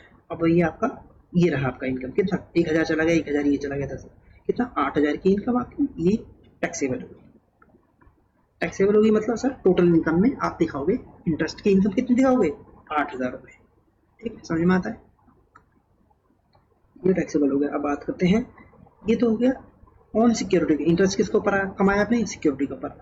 अब बैंक डिपॉजिट में तो इंटरेस्ट कमाते है ना, सेविंग अकाउंट खुला लिया आपने, ठीक है, सेविंग अकाउंट खुलाया, उस पर इंटरेस्ट मिलता है, कितना मिलता है, 3%, 4% मैक्सिमम बता रहा हूँ, 3% से 4%, ठीक है। या एफडी, आपने एफडी कमाया, एफडी पे आजकल कितना चल रहा है, 8% लगभग, मैक्सिमम 8 चल रहा है मेरे ख्याल से, तो एज पर माई नॉलेज, ठीक है, 8%, 7% ऐसे तरीके से ये रेट चल रहा है, ठीक है।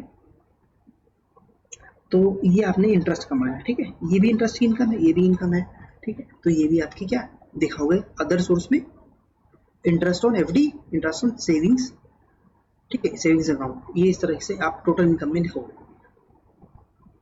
इतना समझता है आपको? अब देखो कुछ इंटरेस्ट इनकम एग्जम्प्ट होती है, सर कौन कौन सी होती है, एक तो interest on PF, interest on public provident fund, PF PPF वाला पब्लिक प्रोविडेंट फंड, इसके ऊपर कोई इंटरेस्ट आपने कमाया, क्या टोटल इनकम में जाएगा, नहीं जाएगा। एग्जम्प्ट इनकम का मतलब वो टोटल इनकम का पार्ट ही नहीं बनेगा, यानी कि वो टोटल इनकम से बाहर है, यानी कि मेरे को टैक्स नहीं देना है, ठीक है। इंटरेस्ट ऑन पोस्ट ऑफिस में कुछ इंटरेस्ट का अमाउंट एग्जाम्प्ट होता है। कितना होता है सर, ये बताओ। आप गए, आपने पोस्ट ऑफिस में जाकर के, अब पोस्ट ऑफिस बचे कहाँ है यार, बहुत कम है, और उसमें कौन सेविंग्स खुलाता है भाई, इतने प्राइवेट बैंक खुल गए, इतना अच्छा इंटरेस्ट दे रही है। तो सर अभी के लिए हम ये समझते हैं, ठीक है। तो बताओ सर, आप गए पोस्ट ऑफिस में, वहाँ पे आपने अकाउंट खुलवाया सेविंग्स अकाउंट। सेविंग्स अकाउंट के ऊपर इफ इंडिविजुअल, अगर आप इंडिविजुअल हैं, ठीक है, तो 3500 रुपये एग्जाम्प्ट हो जाएगा।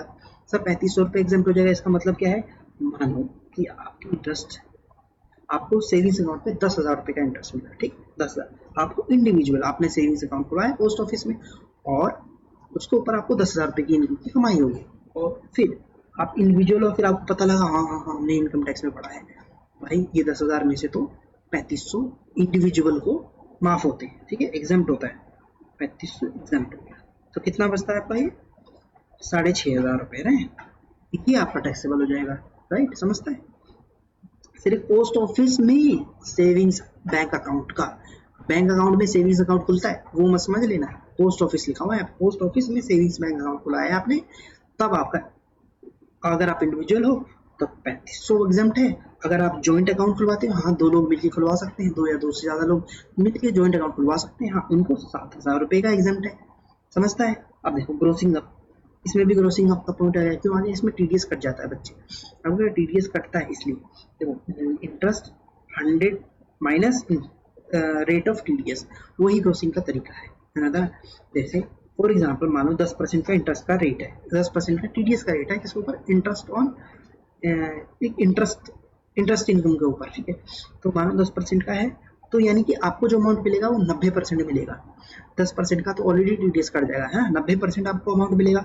मानो ये वाला एग्जाम्पल लेते हैं, आपको कितना मिला, सॉरी, ये जो 10,000 रुपये आपको मिले, इसके ऊपर टीडीएस काट लिया इसने, पोस्ट ऑफिस वालों ने कितना काट लिया टीडीएस, तो इसमें 10% काट के आपको 90% का अमाउंट मिला, तो 10,000, ठीक है, 10,000 का 90% करो, आपको कितना मिला, 9,000 रुपये, 9,000 रुपये मिले। तो ये 9,000 रुपये तो टीडीएस के बाद का अमाउंट है ना दोस्त, हमें तो टोटल बताना है कि हम कितनी कमाई हुई है, हमें तो 10,000 की कमाई है, तो 10,000 को हमें 100% बनाना है, ये तो है 90%, तो देखो 100 डिवाइड करोगे 90 से, ठीक है, 90, तो ये आपका वापस अमाउंट 10,000 हो जाएगा, समझिए। तो इसी को मैंने यहाँ फॉर्मूले में लिखा हुआ है, अगर आपको फॉर्मूले याद रहे तो ऐसे याद रख सकते हैं, वरना इतनी मैथमेटिक्स तो आपकी इतनी अच्छा, मतलब मान के चलता इतनी तो होगी ही कि आपको ये पॉइंट में जो कह रहा हूँ समझ में आ रहा होगा, ठीक है। तो interest 100 minus rate of 100% minus rate of TDS, ठीक, ये समझ में आता है आपको। अगला point, income from renting of plant, दूसरा है मशीनरी और है फर्नीचर, तीन चीजें, 3 आइटम यहाँ पे, प्लांट, मशीनरी, फर्नीचर, ठीक है। सर प्लांट और मशीनरी दोनों सिमिलर सा नहीं लगता आपको कि यार प्लांट मशीनरी दोनों एक ही सा लगता है, मुझे लगता है दोनों ही मशीनरी है, बट ऐसा नहीं है। प्लांट का क्या मतलब है, प्लांट का मतलब होता है पूरा, मतलब पूरी फैक्ट्री, एक तरीके से पूरी फैक्ट्री को प्लांट बोलते हैं, उसमें सारी मशीनें होती है, 10-15 मशीनें लगी होती है, सारी मशीनें मिलके एक प्रोडक्ट बना रही होती है, उसको प्लांट बोलते हैं। मशीनरी का मतलब एक इंडिविजुअल आइटम है ना, इंडिविजुअल आइटम है जो एक पर्टिकुलर काम करता है ना, तो प्लांट का मतलब और मशीनरी का मतलब आपको समझ में आ गया, ठीक है, फर्नीचर। तो अब क्या कर रहा है, ये क्या पॉइंट क्या कर रहा है, इनकम, सर कैसी इनकम, रेंट की इनकम, मतलब रेंट की इनकम, मतलब सर प्लांट या आपने पूरा प्लांट, मशीन या मशीनरी या फर्नीचर आपने इसको रेंट पे दे दिया किसी को, और उससे आपको रेंट की इनकम हुई, ठीक है, उससे मेरे को रेंट की इनकम हुई, ठीक है। तो उस इनकम का क्या होगा, income from letting out of machinery, plant, furniture, ठीक है, कंपोजिट हो या सेपरेट हो। कंपोजिट का मतलब या हो सकता है आपके पास प्लांट भी है, मशीनरी भी है, फर्नीचर भी है, तो आपने तीनों को दे दिया एक कंपोजिट अमाउंट में, मतलब किसी से कोई कस्टमर आया, बोला भाई आपके पास प्लांट है, अब बोला हाँ भाई प्लांट है मेरे पास, मशीनरी भी है, फर्नीचर भी, तीनों आइटम चाहिए, बताओ दो, कितने में दोगे। अगर मैं तीनों आइटम दूंगा तो आप मेरे को, है ना, तो उस पर नेगोशिएशन होगी ज़्यादा, मेरे को मशीनरी चाहिए तो उस पर नेगोशिएशन कम, फिर ले जाओ मेरी मशीनरी मेरे पे बड़ी हुई है, ले जाओ, इतना रेंट दे देना, ठीक है। हाँ, चाहे कंपोजिट हो, यानी कि तीनों साथ में, तीनों आइटम एक साथ ले गया कस्टमर, है ना, चाहे वो मशीनरी ले जाए सिर्फ, या प्लांट ले जाए, या फर्नीचर ले जाए, है ना, सेपरेटली ले जाए कोई भी एक आइटम, तो दोनों की ट्रीटमेंट क्या सेम होगी, वो इनकम आपकी इनकम की जो कैलकुलेशन होगी वो सेम होगी, ठीक है। कहाँ पे आएगी? अदर सोर्स में आएगी। कब कब आएगी? If not taxable under PGP, अगर वो बिजनेस नहीं है आपका। अगर बिजनेस है तो बिजनेस हेड में जाएगी। अगर बिजनेस नहीं है आपका, आपने ऐसे ही बोला कि भाई हाँ मेरे पे मशीनरी पड़ी हुई है, यूज नहीं आ रही, हम इसको रेंट पे दे देते हैं, इससे कुछ तो पैसा कमा लेंगे। हाँ, तो फिर आपने क्या, बिजनेस नहीं है आपका, अब आपने इसको रेंट पे दे दिया, ठीक है, तो रेंट पे दे दिया तो आप वो जो रेंट है, रेंट की इनकम वो कहाँ? अदर सोर्स में आएगी, ठीक है। अब इसमें कह रहा है परमिशेबल एक्सपेंसेस। परमिशेबल एक्सपेंसेस इसमें लिखा हुआ है रिपेयर, इंश्योरेंस एक्सपेंस। सर ये आइटम हम याद रखें क्या? थ्योरी के लिए तो आप थोड़ा सा याद रखो, थ्योरी के लिए आप थोड़ा सा याद रखो, पीजीपीपी के लिए कैलकुलेशन पर्पस के लिए देखो बहुत शॉर्ट में मैंने समझाया है। ये फॉर्मेट ध्यान रखना है। फॉर्मेट सर मुश्किल है क्या? बहुत आसान सा फॉर्मेट है। देखो आपने रेंट का अमाउंट आपने कमाया, रेंट अमाउंट आपने कमाया, ठीक है, प्लांट से या मशीनरी से या फर्नीचर से या तीनों से, तीनों को आपने एक साथ दे दिया या सेपरेटली दिया, ठीक है, आपने रेंट का अमाउंट कमाया, ठीक है। अब एक्सपेंसेस आपको अलाउ कैसे होंगे? As per the provisions of the PGBP. यानी कि सर पीजीबीपी में जैसे हम खर्चे क्लेम करते हैं ना, बिजनेस से रिलेटेड खर्चे, जो भी खर्चे होते हैं हम क्लेम करते हैं, तो सेम एज इट इज आपको खर्चे यहाँ पे क्लेम कर लेने हैं, ठीक है। कोई अगर आपका कोई रिपेयर का खर्चा हुआ है तो रिपेयर खर्चा आप क्लेम कर लो, माइनस कर लो। अगर आपका कोई इंश्योरेंस का खर्चा है तो वो भी आप क्लेम कर सकते हो। अगर कोई डेप्रिसिएशन का खर्चा है तो वो भी आप क्लेम कर सकते हो। इसके अलावा कोई अदर एक्सपेंसेस भी आपको हुए हैं, है ना। अदर एक्सपेंसेस का सर एग्जांपल तो मान लो प्लांट एंड मशीनरी या फर्नीचर, इनकी देखभाली के लिए हमने एक बंदा अपॉइंट रखा हुआ है, सिक्योरिटी गार्ड, वो भी तो मेरा बिजनेस का खर्चा है, तो वो भी मैं आप क्लेम कर सकता हूँ, ठीक है। तो तो आपने रेंट का अमाउंट लिया, ये में से खर्चे माइनस करें, ये आपका टैक्सेबल अमाउंट आ गया, ठीक है। ये जो इनकम है आप इसको बोलोगे टैक्सेबल इनकम। इसकी कैलकुलेशन आप करोगे और ये आपकी टैक्सेबल इनकम आ गई, ठीक है। ये टैक्सेबल इनकम आपकी टोटल इनकम का पार्ट बनेगी, ठीक है। ये रेंट का अमाउंट नहीं बनेगा, खर्चे क्लेम करने के बाद ये जो इनकम आएगी आपकी, ये जो इनकम आएगी बची कुची, वो आपका टोटल इनकम का पार्ट बनेगा। ये भी पॉइंट क्लियर हो गया। अच्छा, 6th पॉइंट की बात करते हैं। आई होप कि आपको बहुत अच्छे से समझ में आ रहा होगा, और समझ में आ रहा होगा तो भाई सब्सक्राइब भी कर देना, ठीक है, और वीडियो को लाइक भी कर देना। ओबियसली अगर आपको समझ में आ रहा है, हाँ नहीं समझ में आ रहा है, बोरिंग लग रहा है, अब बोरिंग का तो कोई इलाज नहीं है भाई, ठीक है। मैं यहाँ नाच तो नहीं सकता, बट हाँ ये श्योर कर सकता हूँ कि आपको एक भी डाउट नहीं आएगा, कुछ भी डाउट आपका बचेगा नहीं। बहुत इन डेप्थ में समझा रहा हूँ, ठीक है, और एग्जाम्पल ऐसा समझा रहा हूँ, बहुत अच्छे तरीके से समझा रहा हूँ। अब तो आपका लाइक करना बनता है अगर आपको समझ में आ रहा है तो, अदरवाइज डिसलाइक मारो अगर आपको समझ में नहीं आ रहा है तो, कमेंट भी कर सकते हैं, ठीक है। 6th पॉइंट की बात कर रहा हूँ, ठीक है। Four feature of advance money, इसको तोड़ के समझते हैं। एडवांस मनी, कोई एडवांस मनी आपने रिसीव करी, ठीक है, किस लिए? ट्रांसफर का मतलब मैंने बताया था सेल मान के चलो, ट्रांसफर का मतलब सेल मान के चलो, ट्रांसफर का मतलब आप सेल मान के चलो, ठीक है। इस ट्रांसफर की पूरी डेफिनेशन होती है कहाँ पे? कैपिटल गेन वाले चैप्टर में पूरी ट्रांसफर की एक डेफिनेशन होती है। तो अभी के लिए आप क्या मान के चलो? सेल मान के चलो, ठीक है। आपने क्या करा, कोई कैपिटल एसेट है वो आपने ट्रांसफर करा, ठीक है, ट्रांसफर करा, उसके लिए आपने कोई एडवांस मनी रिसीव करी। सर अभी भी नहीं समझ नहीं आ रहा, इसको लिख के अलग से बताओ, ठीक है, अभी बताता हूँ, ठीक है। टैक्सेबल होगी वो अदर सोर्स में, ठीक है। कब टैक्सेबल होगी? पहले हम ये पॉइंट को समझते हैं, पॉइंट क्या कह रहा है। एडवांस मनी, फोर फीचर, ये भी समझते हैं। तो देखो आपके पास कोई कैपिटल एसेट है, एग्जाम्पल के लिए लैंड है, या एग्जाम्पल के लिए फ्लैट है, फ्लैट आपके पास एक फ्लैट है, ठीक है, बिल्डिंग में एक फ्लैट है, इसको आप कह रहे हो कि यार इसको बेचते हैं, ठीक है, इसको बेचते हैं। तो उसने आपने बेचने के लिए लोगों को बताया हुआ है, ठीक है। एक कस्टमर आया, उसने बोला कि सर मैं कर दूंगा, ठीक है, आपकी मीटिंग हुई, उन्होंने बोला कि भाई टोकन मनी दे दो, कुछ तो टोकन मनी दो, ठीक है, क्योंकि टोकन मनी दी जाती है ताकि लोग अपनी एक तरीके से बुकिंग होती है कि भैया ये प्रॉपर्टी अब मेरी होगी, मैं इस रिमेनिंग पैसे में कुछ दिनों बाद दूंगा, ठीक है। तो वो टोकन मनी मान लो आपने, है ना, 2 लाख रुपए टोकन मनी ले लिया, है ना, टोकन मनी आपने ले लिया 2 लाख रुपए। ये एक तरीके से एडवांस मनी होता है भाई कि हाँ ये प्रॉपर्टी अब मैं खरीदूंगा।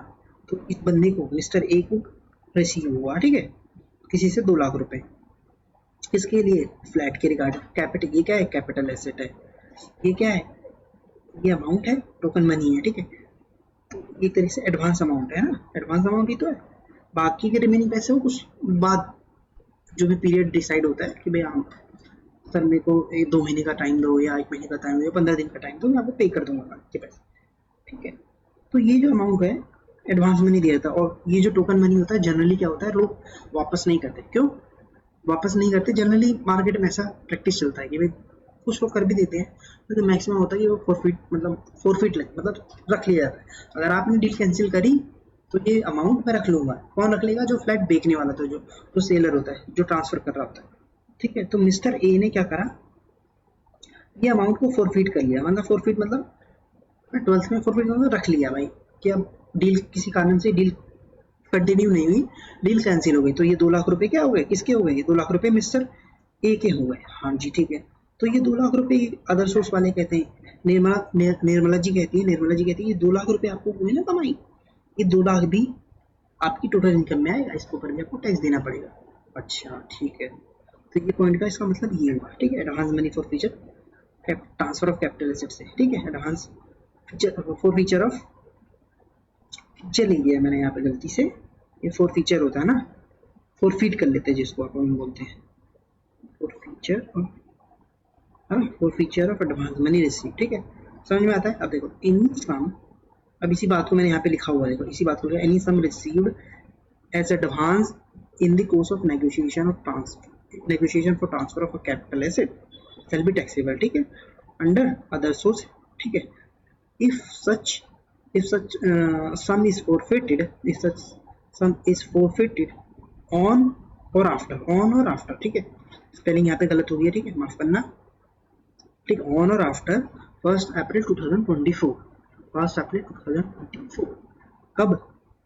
ऑन और आफ्टर का मतलब या तो 1 अप्रैल या उसके बाद, 1 अप्रैल 2024 हो या उसके बाद, ठीक है। ऑन और after and negotiation do not result in the transfer of such capital asset. वही सेम चीज मैंने लिखी है, वही मैंने आपको बताया, कैपिटल एसेट ट्रांसफर नहीं हो, नेगोशिएशन आगे कंटिन्यू नहीं हुई, वो अमाउंट इन्होंने फॉरफिट कर लिया। कब?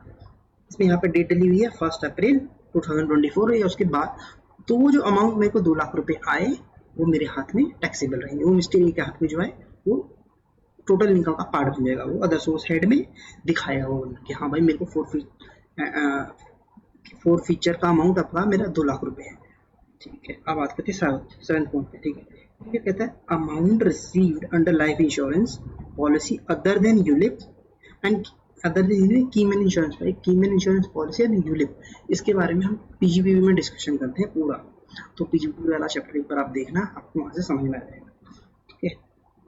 इनको छोड़ के जो भी अमाउंट लाइफ इंश्योरेंस पॉलिसी है उस पे आपको अमाउंट रिसीव होता है, लाइफ इंश्योरेंस पॉलिसी से अमाउंट रिसीव होता है, तो वो क्या होगा, उसका क्या ट्रीटमेंट होगा? तो any sum received under life insurance policy other than ULIP and keyman insurance policy shall be taxable, ठीक है।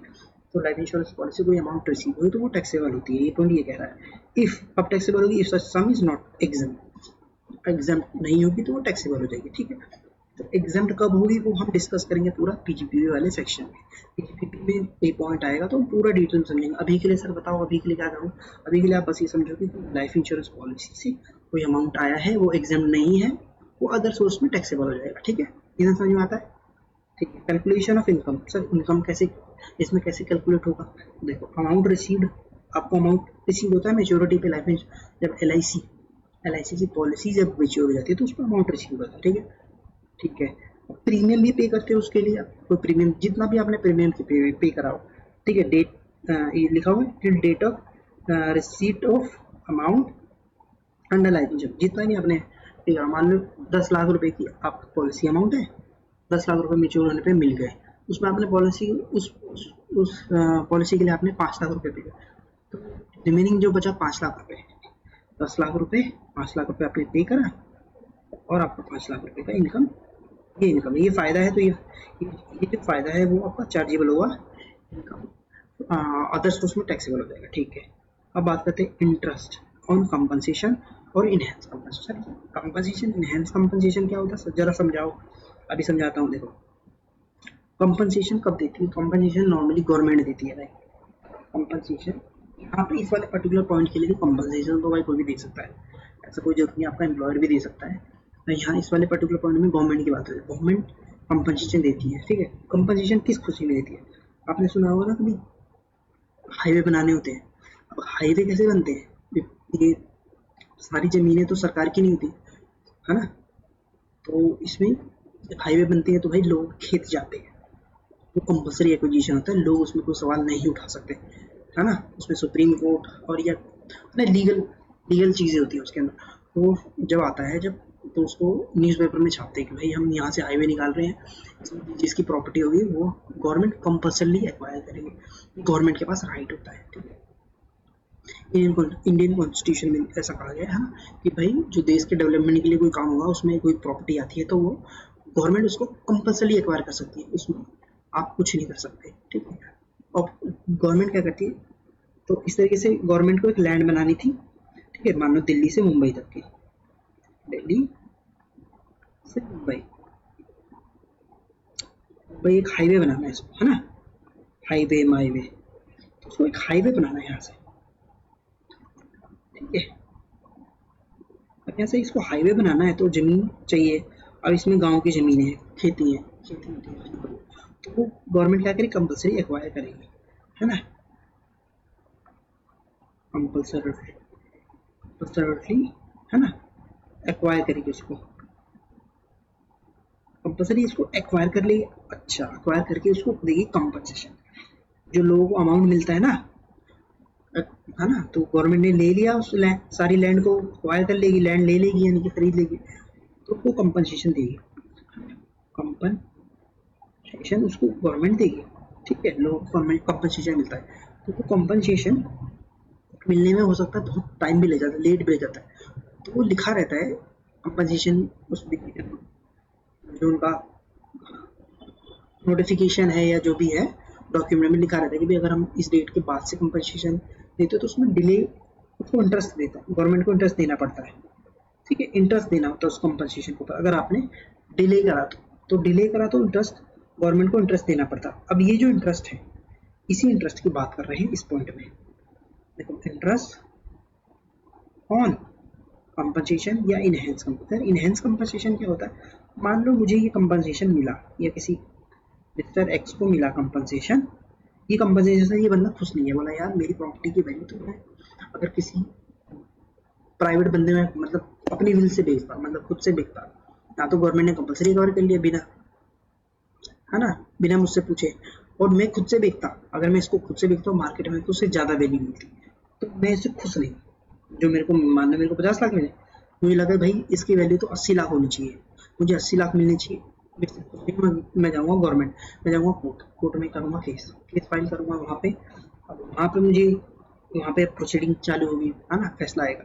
अब फैसला मान लो आता है मेरे हित में, मतलब मेरे को लगा भाई मेरे को तो 80 लाख मिलने चाहिए थे, तो मेरे को 50 मिले। अब मेरे फैसला आया मेरे हित में 80 लाख रुपए, और कोर्ट ने कहा हाँ भाई इसको तो 80 लाख मिलनी चाहिए, इसकी वैल्यू तो 80 लाख है। तो फिर ये जो, अब देखो गवर्नमेंट ने मेरे को कितने दिए, 50 दिए, मिलने के क्षेत्र में को 80, फैसला मेरे को आया, मेरे हित में आया फैसला।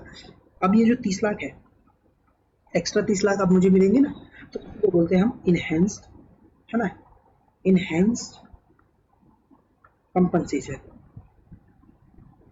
ठीक है, इसको बोलते हैं हम इनहेंस कंपनसेशन, ठीक है। अब इसकी भी देरी होगी, अगर इसकी भी सेम ओबियसली इसमें डेट डिसाइड होगा, कोर्ट फैसला करेगी तो उसमें बताइए भाई इस तारीख तक आपको पे कर देना। अगर गवर्नमेंट ने पे करने में डिले करा तो उसको इंटरेस्ट पे करना पड़ेगा, उसमें सब कुछ लिखा रहता है, इंटरेस्ट पे करना। अब ये जो इंटरेस्ट है इस बंदे को मिलेगा, किसको, मिस्टर एक्स को, मिस्टर एक्स के हाथ में टैक्सेबल अदर सोर्स में आएगा, ठीक है, ये तो मिल गया है। तो इंटरेस्ट कंपनसेशन को पे इंटरेस्ट मिला या फिर इनहेंस कंपनसेशन पे मिला, वो टैक्सेबल होगा। कब टैक्सेबल होगा, जब वो रिसीव होगा। सर इसका क्या मतलब है, मानो कंपनसेशन, इंटरेस्ट ऑन कंपनसेशन, मान लो कि ये इंटरेस्ट आपका बना, ये इंटरेस्ट आपका प्रीवियस ईयर, ठीक है, प्रीवियस ईयर 2024-25, ठीक है, 2024-25, ठीक है। तो ये जो कंपनसेशन, इंटरेस्ट के ऊपर जो कंपनसेशन आपको मिला ना, ये 2024-25 में मिला, ठीक है। आपको मतलब कैलकुलेशन होगी, हाँ भाई इसको इंटरेस्ट मिलना चाहिए, हाँ इन्होंने कैलकुलेशन कर ली, ठीक है, 24-25 में, बट इन्होंने 24-25 में दिया ही नहीं, फिर आपने दिए, ये अगले साल टाइम लग गया है ना, अंदर टेबल काम होने में टाइम लगता है ना, थोड़ा बहुत पैसा खिलाना पड़ता है, आपको तो पता ही है। अब मान लो टाइम लग गया, अभी इनको अगला साल हो गया, ये अगला साल आ गया, प्रीवियस ईयर 25-26 चला गया, अगला साल हो गया। अब मिला कब, कैलकुलेशन हो गई, सब कुछ डन हो गया था 24-25 में, भाई मिला कब 24-25 में, फिर 25-26 में। अब जब मिला ना 25-26 यहाँ है मिला, 25-26 में मिला, टैक्सेबल यहाँ पे होगा ना कि यहाँ पे। यहाँ तो मिला ही नहीं, यहाँ तो सब कुछ फाइनल हो गया, मिलने को था मिला नहीं किसी रीजन से, तो यहाँ टैक्सेबल नहीं होगा। जिस ईयर में रिसीव हो उस ईयर में टैक्सेबल, ठीक है, वाले ईयर में टैक्सेबल होगा, ठीक है, जब आपको रिसीव हो जाएगा। क्या सर यहाँ पे इस इंटरेस्ट के खर्च, इस इंटरेस्ट के इनकम से आपको खर्चा मिलेगा क्या, तो यहाँ पे इन्होंने क्या बोला, 50% of such interest expense shall be allowed, no other deduction shall be. यहाँ 50% का खर्चा ले लो, खाली खत्म, 50% का खर्चा ले लो, बाकी और दूसरा कोई खर्चा नहीं मिलेगा। यानी कि कैसे कंप्लीट करोगे, देखो ये रहा, ये फॉर्मेट है, आपको इंटरेस्ट हुआ या कंपनसेशन या इनहेंस कंपनसेशन, ये अमाउंट यहाँ पे लिख देता हूँ। मानो कि मेरे को 1 लाख रुपए का इंटरेस्ट इनकम मेरे को यहाँ से हुआ, मिला मेरे को, इसमें 50% आपको क्लेम करने है, खुद से ही, खर्चा हो चाहे ना हो। यहाँ पे 50% लाओ है, ठीक है, 50,000 होता है ना, 1 लाख का 50, 1 लाख का 50% कितना हुआ है, 50% ऑफ डिडक्शन, 50 इसका 50%, ठीक है, इसका 50%, रिमेनिंग कितना हो जाए 50,000, ये आपका अदर सोर्स में टैक्सेबल हो जाएगा। अब बात करते हैं फैमिली पेंशन, छोटे छोटे से पॉइंट है, ठीक है। Family pension, sir family pension ये बताओ होता क्या, पहले देखो, family pension received bye legal hairs, ठीक है, लीगल हेयर को किसी को रिसीव हो रहा है ना, ऑफ डिजीज्ड एम्प्लॉय, है ना, जो एम्प्लॉय है वो मर गया है, उसकी फैमिली को मिल रहा है, किस, कौन दे रहा है, एम्प्लॉयर दे रहा है, employer, then it would be income of such legal heir, है ना। तो सर लिख के बताओ थोड़ा सा और बेटर से अंडरस्टैंडिंग के लिए। मानो ये एम्प्लॉय मिस्टर ए, ये है इसका एम्प्लॉयर, और मानो कि कोई कंपनी है, कंपनी XYZ, ठीक है, मिस्टर ए है, ये कंपनी के लिए काम करता था, रात में आ रहा था, मर गया, किसी ने इसको गोली मार दी, ठीक है, इसको गोली मार दी, ये बेचारा मर गया, डेड हो गई है ना, तो ये हो गया डेड। अब ये जो है, ये इसकी फैमिली को, मिस्टर ए की फैमिली, मिसेस ए को कंपनसेशन देता है ना, फैमिली पेंशन देता है, पेंशन देता है, इसको क्या देता है, पेंशन। मानो ये 2 लाख रुपए है, 2 लाख रुपए है, ठीक है, समझ आता है, 2 लाख रुपए इसको देता है, तो ये जो 2 लाख रुपए है ना, ये इसके हाथ में, मिसेस ए के हाथ में, अदर सोर्स के हेड में टैक्सेबल होगी, समझ में आता है, कहाँ पे टैक्सेबल होगी, अदर सोर्स में, समझ में आता है। आगे कौन करते हैं, तो शैल be taxable under other source, ये पूरा पॉइंट यही, ये एक्सप्लेन करता है, ठीक है। अब डिडक्शन, कैसे कोई डिडक्शन मिलेगी क्या, तो क्या है, 1/3 of family pension, 1/3 of family pension receive और 25,000 which ever is 25,000 per annum, पूरे साल में 25,000 रुपये, और 1/3 of the family pension receive which ever is lower. Sir इसका मतलब समझाओ, ये जो हमको यहाँ पे कितना फैमिली पेंशन कितना मिला, पेंशन, फैमिली पेंशन आपको 2 लाख मिला है, राइट, एम्प्लॉयर से। अब इसमें से डिडक्शन माइनस करना है, अपने को डिडक्शन माइनस करना है, वहाँ पे कितना, 1/3 ऑफ फैमिली पेंशन, ठीक, करके देखो कितना आता है, 1/3 ऑफ फैमिली पेंशन बराबर में कितना आएगा, 1/3 of family pension 2 lakh divide by 3 है ना, 6,667 रुपीज, राइट, और 25,000 रुपये, पूरे साल में 25,000 रुपये, जो विच एवर इज लोअर, है ना, जो भी लोअर हो, लोअर, तो लोअर कितना है, कौन सा लोअर है, ये तो 66,000 है, 25,000 लोअर है, 25,000 आपको क्लेम कर लेना है, ठीक है, रिमेनिंग आपका टैक्सेबल होगा, 1,75,000 रुपये, 1,75,000 रुपये आपका टैक्सेबल हो जाएगा, समझ आता है, ठीक है, इससे सिंपल कुछ नहीं हो सकता। आओ फैमिली पेंशन, अब देखो एक पॉइंट और है, छोटा सा पॉइंट है, family pension received by widow या चिल्ड्रन, है, विडो का मतलब है ना वाइफ, है ना, of a member of arm forces, arm forces की अगर आप मेंबर है ना, उसके बच्चे, या paramilitary forces shall be fully exempt, ठीक है ना, अपने फौजी लोग हैं, देश देश के लिए है ना, शहीद हो जाते हैं, फायरिंग होती है, शहीद हो जाते हैं, उसके लिए इनको कंपनसेशन मिलता है उनके बच्चों को, वाइफ को, तो वो एग्जाम होता है। ठीक है, क्लियर है, तो एक पॉइंट क्लियर होता है आपका पूरा फैमिली पेंशन वाला। अब बात करते हैं गिफ्ट टैक्सेबिलिटी। टैक्सेबिलिटी बिल्कुल आसान है सबसे। अब ये जो पॉइंट है इसमें सिर्फ चार्ट बड़ा है, पॉइंट बहुत आसान है, थोड़ा पेशेंस रखना है, जितना बोलूँगा उतना सुनना है, जितना मैं चार्ट में मेरा पेन जहाँ जहाँ जाएगा वहीं देखना है, उसके आगे का नहीं देखना है, अगर आपको कन्फ्यूजन नहीं होना है तो। ठीक है, अगर आपने कहीं और से पढ़ा है बहुत बहुत अच्छी बात है, जितना मैं इसमें जिस जहाँ जहाँ मेरा पेन मैं ड्रॉ करूँगा उसी पॉइंट पे देखना है, बाकी और जगह आपको नहीं देखना है। ये काम करता हूँ मैं इसको, ये देख सकता हूँ आपको, यहाँ नहीं देखना है, यहाँ आपको देखना ही नहीं है। ठीक, गिफ्ट बिल्कुल आसान है, बिल्कुल आसान है, बस भरोसा रखो, सुनते रहो मेरे को, ठीक है, कैसे जैसे जैसे बता रहा हूँ वैसे वैसे आप समझते चलो। ठीक है, अब हम बात करनी है गिफ्ट की, गिफ्ट की बात करें, ठीक है, flexibility of gift. Sir gift होता क्या है? गिफ्ट कैन बी मनी, हो सकता है पैसा, पैसा मिला, ठीक है, प्रॉपर्टी कोई मिली ना, कोई प्रॉपर्टी रिसीव हुई, फ्री में रिसीव हुई विदाउट कंसिडरेशन का मतलब आपने कोई पैसा नहीं पे करा, कोई आपने एक चवन्नी भी नहीं पे करी, फ्री में मिल गई। अच्छा ठीक है, प्रॉपर्टी, या फिर आपको प्रॉपर्टी रिसीव हुई, प्रॉपर्टी रिसीव हुई, सर प्रॉपर्टी का क्या मतलब है? प्रॉपर्टी का मतलब तो कुछ नहीं होता है, अभी समझेंगे प्रॉपर्टी का क्या मतलब, प्रॉपर्टी की डेफिनेशन क्या दी हुई है, ठीक है, इस सेक्शन के लिए।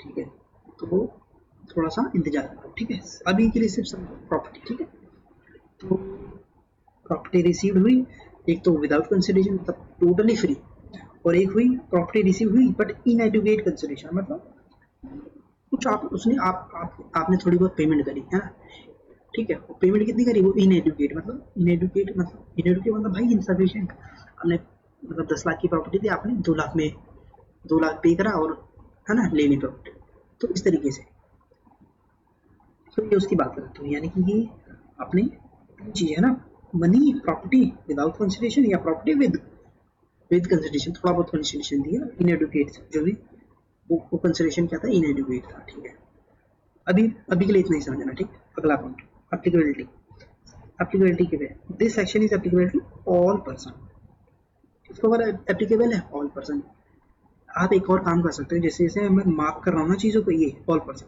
ये भी आप मार्क कर सकते हैं। ठीक है, ये आपको लास्ट टाइम में रिवीजन में हेल्प करेगा, आपको बस ये पढ़ना होगा, एप्लीकेबिलिटी ऑल पर्सन, बस खत्म। अब बात करते हैं इसकी गिफ्ट की, यानी एप्लीकेबिलिटी ऑफ ऑल पर्सन का मतलब तो बताओ सर, ऑल पर्सन का मतलब पर्सन की जो डेफिनेशन में जितने भी लोग कवर है, अपने कितने के बने, 7 लोग है ना, तो वो सभी को ऊपर एप्लीकेबल है ये सेक्शन, यानी उनको गिफ्ट मिलेगा, अगर उनको गिफ्ट मिलता है तो वो टैक्सेबल होगा उनके हाथ में। ठीक है, अब अब देखना गिफ्ट टैक्सेबिलिटी ऑफ, तो मनी है ना, ऊपर में क्या था, पहले मनी था, अब आपको मनी एज गिफ्ट में मिला, पैसा, लिफाफा आया आपको गिफ्ट में, if money received more than 50,000, 50,000 से ज़्यादा, 50,000 से ज़्यादा मतलब अगर अप टू 50,000 है, तो अगर मेरे को 50,000 मिले तो वो टैक्सेबल नहीं है, 50,000 से ज़्यादा मिले, 50,000 से ज़्यादा मिले तो वो आपका क्या होगा, entire money receive is taxable, पूरा पूरा टैक्स होगा। सर कितना, मान लो 50,500 रुपये में, 50,000 पे 10 रुपये, 50,000 10 रुपये मिले, पूरा का पूरा 50,000 10 रुपये मेरी इनकम बन जाएगी। अदर सोर्स में मैं दिखाऊंगा गिफ्ट 50,000 10 रुपये। ठीक है, तो एंटायर अमाउंट 50,000 से ज़्यादा होता है तो वो टैक्सेबल होगा। ठीक है सर, अगला पॉइंट,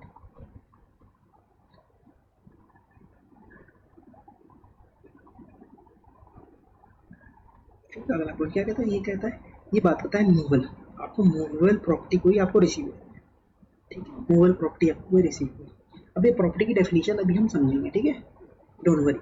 ठीक है, तो कोई मूवेबल प्रॉपर्टी है वो आपको रिसीव हुई विदाउट कंसिडरेशन, मतलब फ्री में, टोटली फ्री में, और for inadequate consideration, inadequate consideration का आपने थोड़ा बहुत उसके लिए पे करा। ठीक है, जो कंसिडरेशन आपने पे करा वो इनएडुकेट था, हाँ, मतलब सफिशिएंट नहीं था, जितनी उसकी वैल्यू होनी चाहिए तो उतना आपने नहीं पे करा, कम पे करा। ठीक है, और 1 सेकेंड,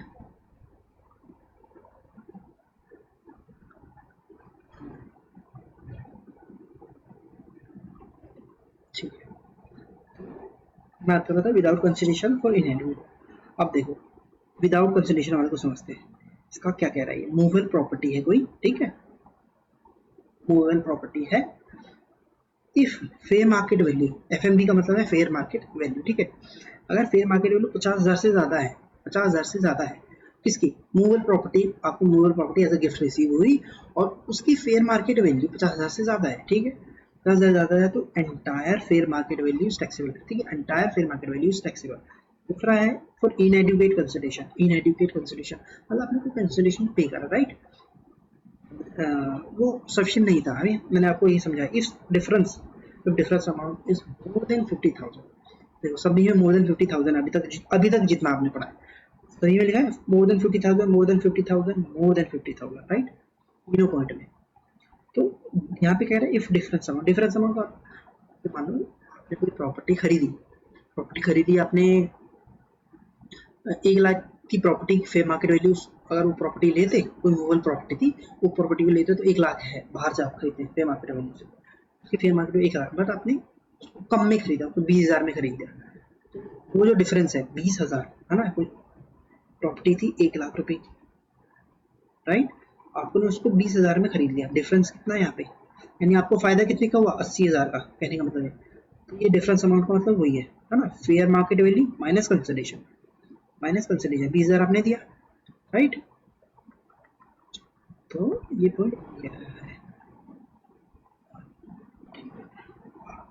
अगर वो 50,000 से ज्यादा है, 50,000 से ज्यादा है तो एंटायर डिफरेंस जितना भी डिफरेंस, अपने एग्जांपल में कितना था, 8 लाख आया था, 8 के 8 लाख आपका टैक्सेबल हो जाएगा अदर सोर्स में, यानी कि आप इनकम दिखाओगे 8 लाख रुपए, ठीक है, यहाँ तक कोई दिक्कत। अब इसके नीचे मैंने एक एरो बना के लिखा हुआ है एग्रीगेट, 50, ये जो 50,000 इसका क्या मतलब है, ये 50,000 यहाँ पे भी है, 50,000 यहाँ पे भी मनी में भी है और 50,000 यहाँ पे भी है, डिफरेंस मतलब मनी प्लस मूवेबल प्रॉपर्टी दोनों का एग्रीगेट करके देखोगे, मतलब दोनों को जोड़ के देखोगे, दोनों को ऐड करके देखोगे। अगर मान लो यहाँ पे डिफरेंस आ रहा था 25,000 रुपए, एग्जाम्पल के लिए इस वाले पॉइंट में आ रहा है 25,000, ठीक है, 25,000, यहाँ पे आ रहा है 20,000, यहाँ पे आ रहा है 10,000, ठीक, राइट, 10,000 तीनों आपको दिख रहा है। अब आप कहोगे सर ये तो 10,000 तो 50,000 से कम है, एग्जेम्प्ट है, यहाँ पे भी 50,000 से कम है, 20,000 एग्जेम्प्ट है, 25,000 यहाँ पे 50,000 से कम है तो एग्जेम्प्ट है नहीं।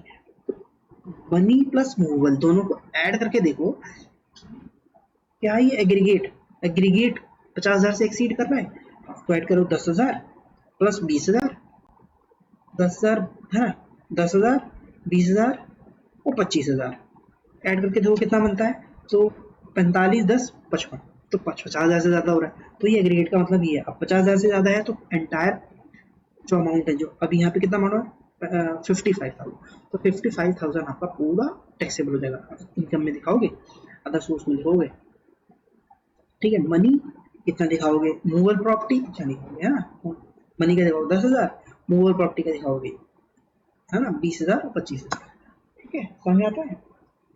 ओके, अब आखिरी पॉइंट बच गया, 2 पॉइंट आपने कर लिए, यानी कि आपने 60% कर लिया, सिर्फ 40% बचा हुआ। अब इस वाले पॉइंट को समझते हैं, ठीक है। आई होप मेरी वॉइस क्लियर है। देखो अभी मैंने इस वीडियो 3-4 ही डाली हुई है, तो मेरे को बताना है मेरी वॉइस कैसी आ रही है, आपको बिल्कुल क्लियर आ रही है, एक बार कमेंट करके बता देना ताकि मुझे पता लगे कि भैया मेरी वॉइस आपको प्रॉपरली आ रही है। इसमें हाँ इम्प्रूवमेंट की जरूरत है, सस्ता वाला ही माइक मैंने यूज करा हुआ है, बट आपको वॉइस आ रही है, काम चलाने लायक आ रही है नहीं आ रही, बस इतना बता देगा, ठीक है। मूवेबल प्रॉपर्टी की बात, सॉरी इमूवेबल प्रॉपर्टी की बात करने वाले हैं, इमूवेबल प्रॉपर्टी है ना, तो इसमें भी देखो विदाउट या है ना, विदाउट कंसिडरेशन फ्री में मिलेगी आपको इमूवेबल प्रॉपर्टी, पूरे फ्री में, या फिर आपने कोई कंसिडरेशन पे करा है ना, फॉर इनएडुकेट कंसिडरेशन का मतलब थोड़ा बहुत कंसिडरेशन पे करा, और वो कंसिडरेशन इनएडुकेट का मतलब वो सफिशिएंट नहीं था, ठीक है। तो अब यहाँ पे इमूवेबल प्रॉपर्टी के केस में ध्यान रखना, केस में मूवेबल में तो हमने देखा fair market value word use हो रहा था, है ना, fair market value word use हो रहा था। दोबारा से सर दिखाओ यहाँ पे, बहुत ठीक कर दीजिए,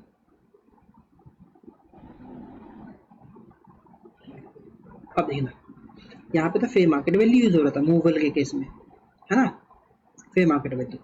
अब यहाँ पे लेकिन मूवेबल के केस में अगर आप कैपिटल गेन वाला चैप्टर आपने करा होगा तो आपको समझ में आएगा। हाँ, वहाँ पे इमूवेबल के केस में वहाँ पे भी हम ये सेम चीज पढ़ेंगे यहाँ, ठीक है।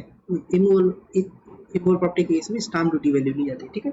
तो देखो विदाउट कंसिडरेशन आपको कोई गिफ्ट मिला, आपको इमूवेबल प्रॉपर्टी, यानी कि एग्जांपल में लेके चलता हूँ लैंड आपको मिला, ठीक है। लैंड मिला, उसकी स्टाम्प ड्यूटी वैल्यू थी 50,000 से ज़्यादा, 50,000 से ज़्यादा थी, तो entire stamp duty value is taxable, ठीक है। अभी इतना ही देखना, इसके नीचे का मत देखना, ठीक है। ये आपको नहीं देखना अभी, ठीक है, क्रॉस कर रहा हूँ मैं, ठीक है। Entire amount is stamp duty value, आपको दूसरे पॉइंट में देखो, for इनएडिक्वेट consideration if difference amount, आपने कुछ पैसा पे करा, stamp duty value minus consideration, यहाँ पे भी सेम था ना, पे मार्केट वैल्यू माइनस कंसिडरेशन, पे मार्केट वैल्यू माइनस कंसिडरेशन, यहाँ पे क्या है स्टाम्प ड्यूटी वैल्यू में से कंसिडरेशन माइनस करो, देखो आपको फायदा कितना रहा। सर इसको एग्जांपल से बताओ, मानो कि स्टाम्प ड्यूटी वैल्यू किसी प्रॉपर्टी की है 10 लाख ले लेते हैं, ठीक है, 10 लाख है, बट आपने इस 10 लाख की प्रॉपर्टी को बहुत सस्ते में खरीद लिया। 10 लाख की कौन सी प्रॉपर्टी होती है सर, करोड़ में प्रॉपर्टी, तो आजकल करोड़ों में आ रही है, चलो 1 करोड़ लिया, ठीक है, 1 करोड़ की प्रॉपर्टी बहुत सस्ते में ले लिया, ठीक है, मान लो कि 20 लाख में ले लिया आपने, राइट। अब ये इनकम टैक्स वालों को पता लग गया कि आपने 1 करोड़ की प्रॉपर्टी 20 लाख में खरीदी, यानी कि आपने 80 लाख का फायदा कमाया है, 80 लाख रुपए का आपने फायदा कमाया है, तो इस 80 लाख पे तो आपको टैक्स देना पड़ेगा, ये आपकी इनकम बनाई, ये आपकी इनकम बन गई, ठीक है। तो अब आपको इफ डिफरेंस कितना है, आपको ये इसको क्या बोलेंगे, डिफरेंस, ये तो डिफरेंस है, डिफरेंस कितना 80 लाख का, तो 80 लाख क्या 50,000 से बहुत ज्यादा है ना। तो ये क्या कह रहा है कि अच्छा इसमें दो कंडीशन है, ठीक है। एक तो वो डिफरेंस जो होना चाहिए 50,000 से ज्यादा होना चाहिए, एक वो जो डिफरेंस है 50,000 से ज्यादा होना चाहिए। दूसरा पॉइंट है एंड स्टाम्प ड्यूटी वैल्यू आपकी जो है is more than 110% of the consideration. Sir इसका क्या मतलब है, लिख के बताओ, मतलब इसका क्या मतलब है, देखो कह रहा है कि भाई एक तो अभी आपने पॉइंट समझ लिया कि भाई हाँ प्रॉपर्टी जो लैंड थी ना, अपनी लैंड अपनी कितने की है, अपनी लैंड जो है अपनी 1 करोड़ की है भाई, है ना, और इसका मैंने कंसिडरेशन पे करा है भाई, हाँ पे करा है ना मैंने, 20 लाख पे करा है। डिफरेंस यहाँ पे कितना आया, तो डिफरेंस तो मेरा आया 80 लाख का, 1 2 3, ठीक। और सेकंड कंडीशन, ये कंडीशन पहला मतलब 50,000 से ज्यादा है ना, और देन 50,000, एक और कंडीशन है इसके अंदर कि प्लस सेकंड कंडीशन क्या कहता है कि स्टाम्प ड्यूटी वैल्यू जो है कंसिडरेशन का, किसका कंसिडरेशन, आपने जो कंसिडरेशन पे करा है, कंसिडरेशन मैंने कितना पे करा है, तो कंसिडरेशन 20 लाख पे करा है सर, इसका 110%, इसका 110% करो, 20 लाख, ठीक, लाख का 110%, तो ये 22 लाख होता है, राइट, 22 लाख रुपए होता है। अब ये कह रहे हैं अगर 20 इससे ज्यादा है, मतलब स्टाम्प ड्यूटी वैल्यू 110% कंसिडरेशन का, 110% कंसिडरेशन का उससे ज्यादा है ना, मैं यहाँ पे 22 लाख रुपए मांग रहा है, तो ये तो बहुत ज्यादा है। कंसिडर यहाँ पे देखो इसकी स्टाम्प ड्यूटी वैल्यू कितनी है, ये है स्टाम्प ड्यूटी वैल्यू, है ना, इससे बहुत ज्यादा है। अब इससे 22 लाख कहाँ 1 करोड़, बहुत डिफरेंस है ना। तो ये क्या होगा, तब ये जो अमाउंट है, ये दोनों कंडीशन मीट हो गई, तो ये जो अमाउंट है आपका कितना 80 लाख का जो डिफरेंस अमाउंट है वो आपका टैक्सेबल होगा। टैक्सेबल का मतलब इनकम का लाएगा, इनकम टोटल इनकम का पार्ट बनेगा, कहाँ पे कौन से हेड में आएगा, अदर सोर्स में आएगा। चलो सर थोड़ा और बताओ, थोड़ा सा और एक्सप्लेन करो।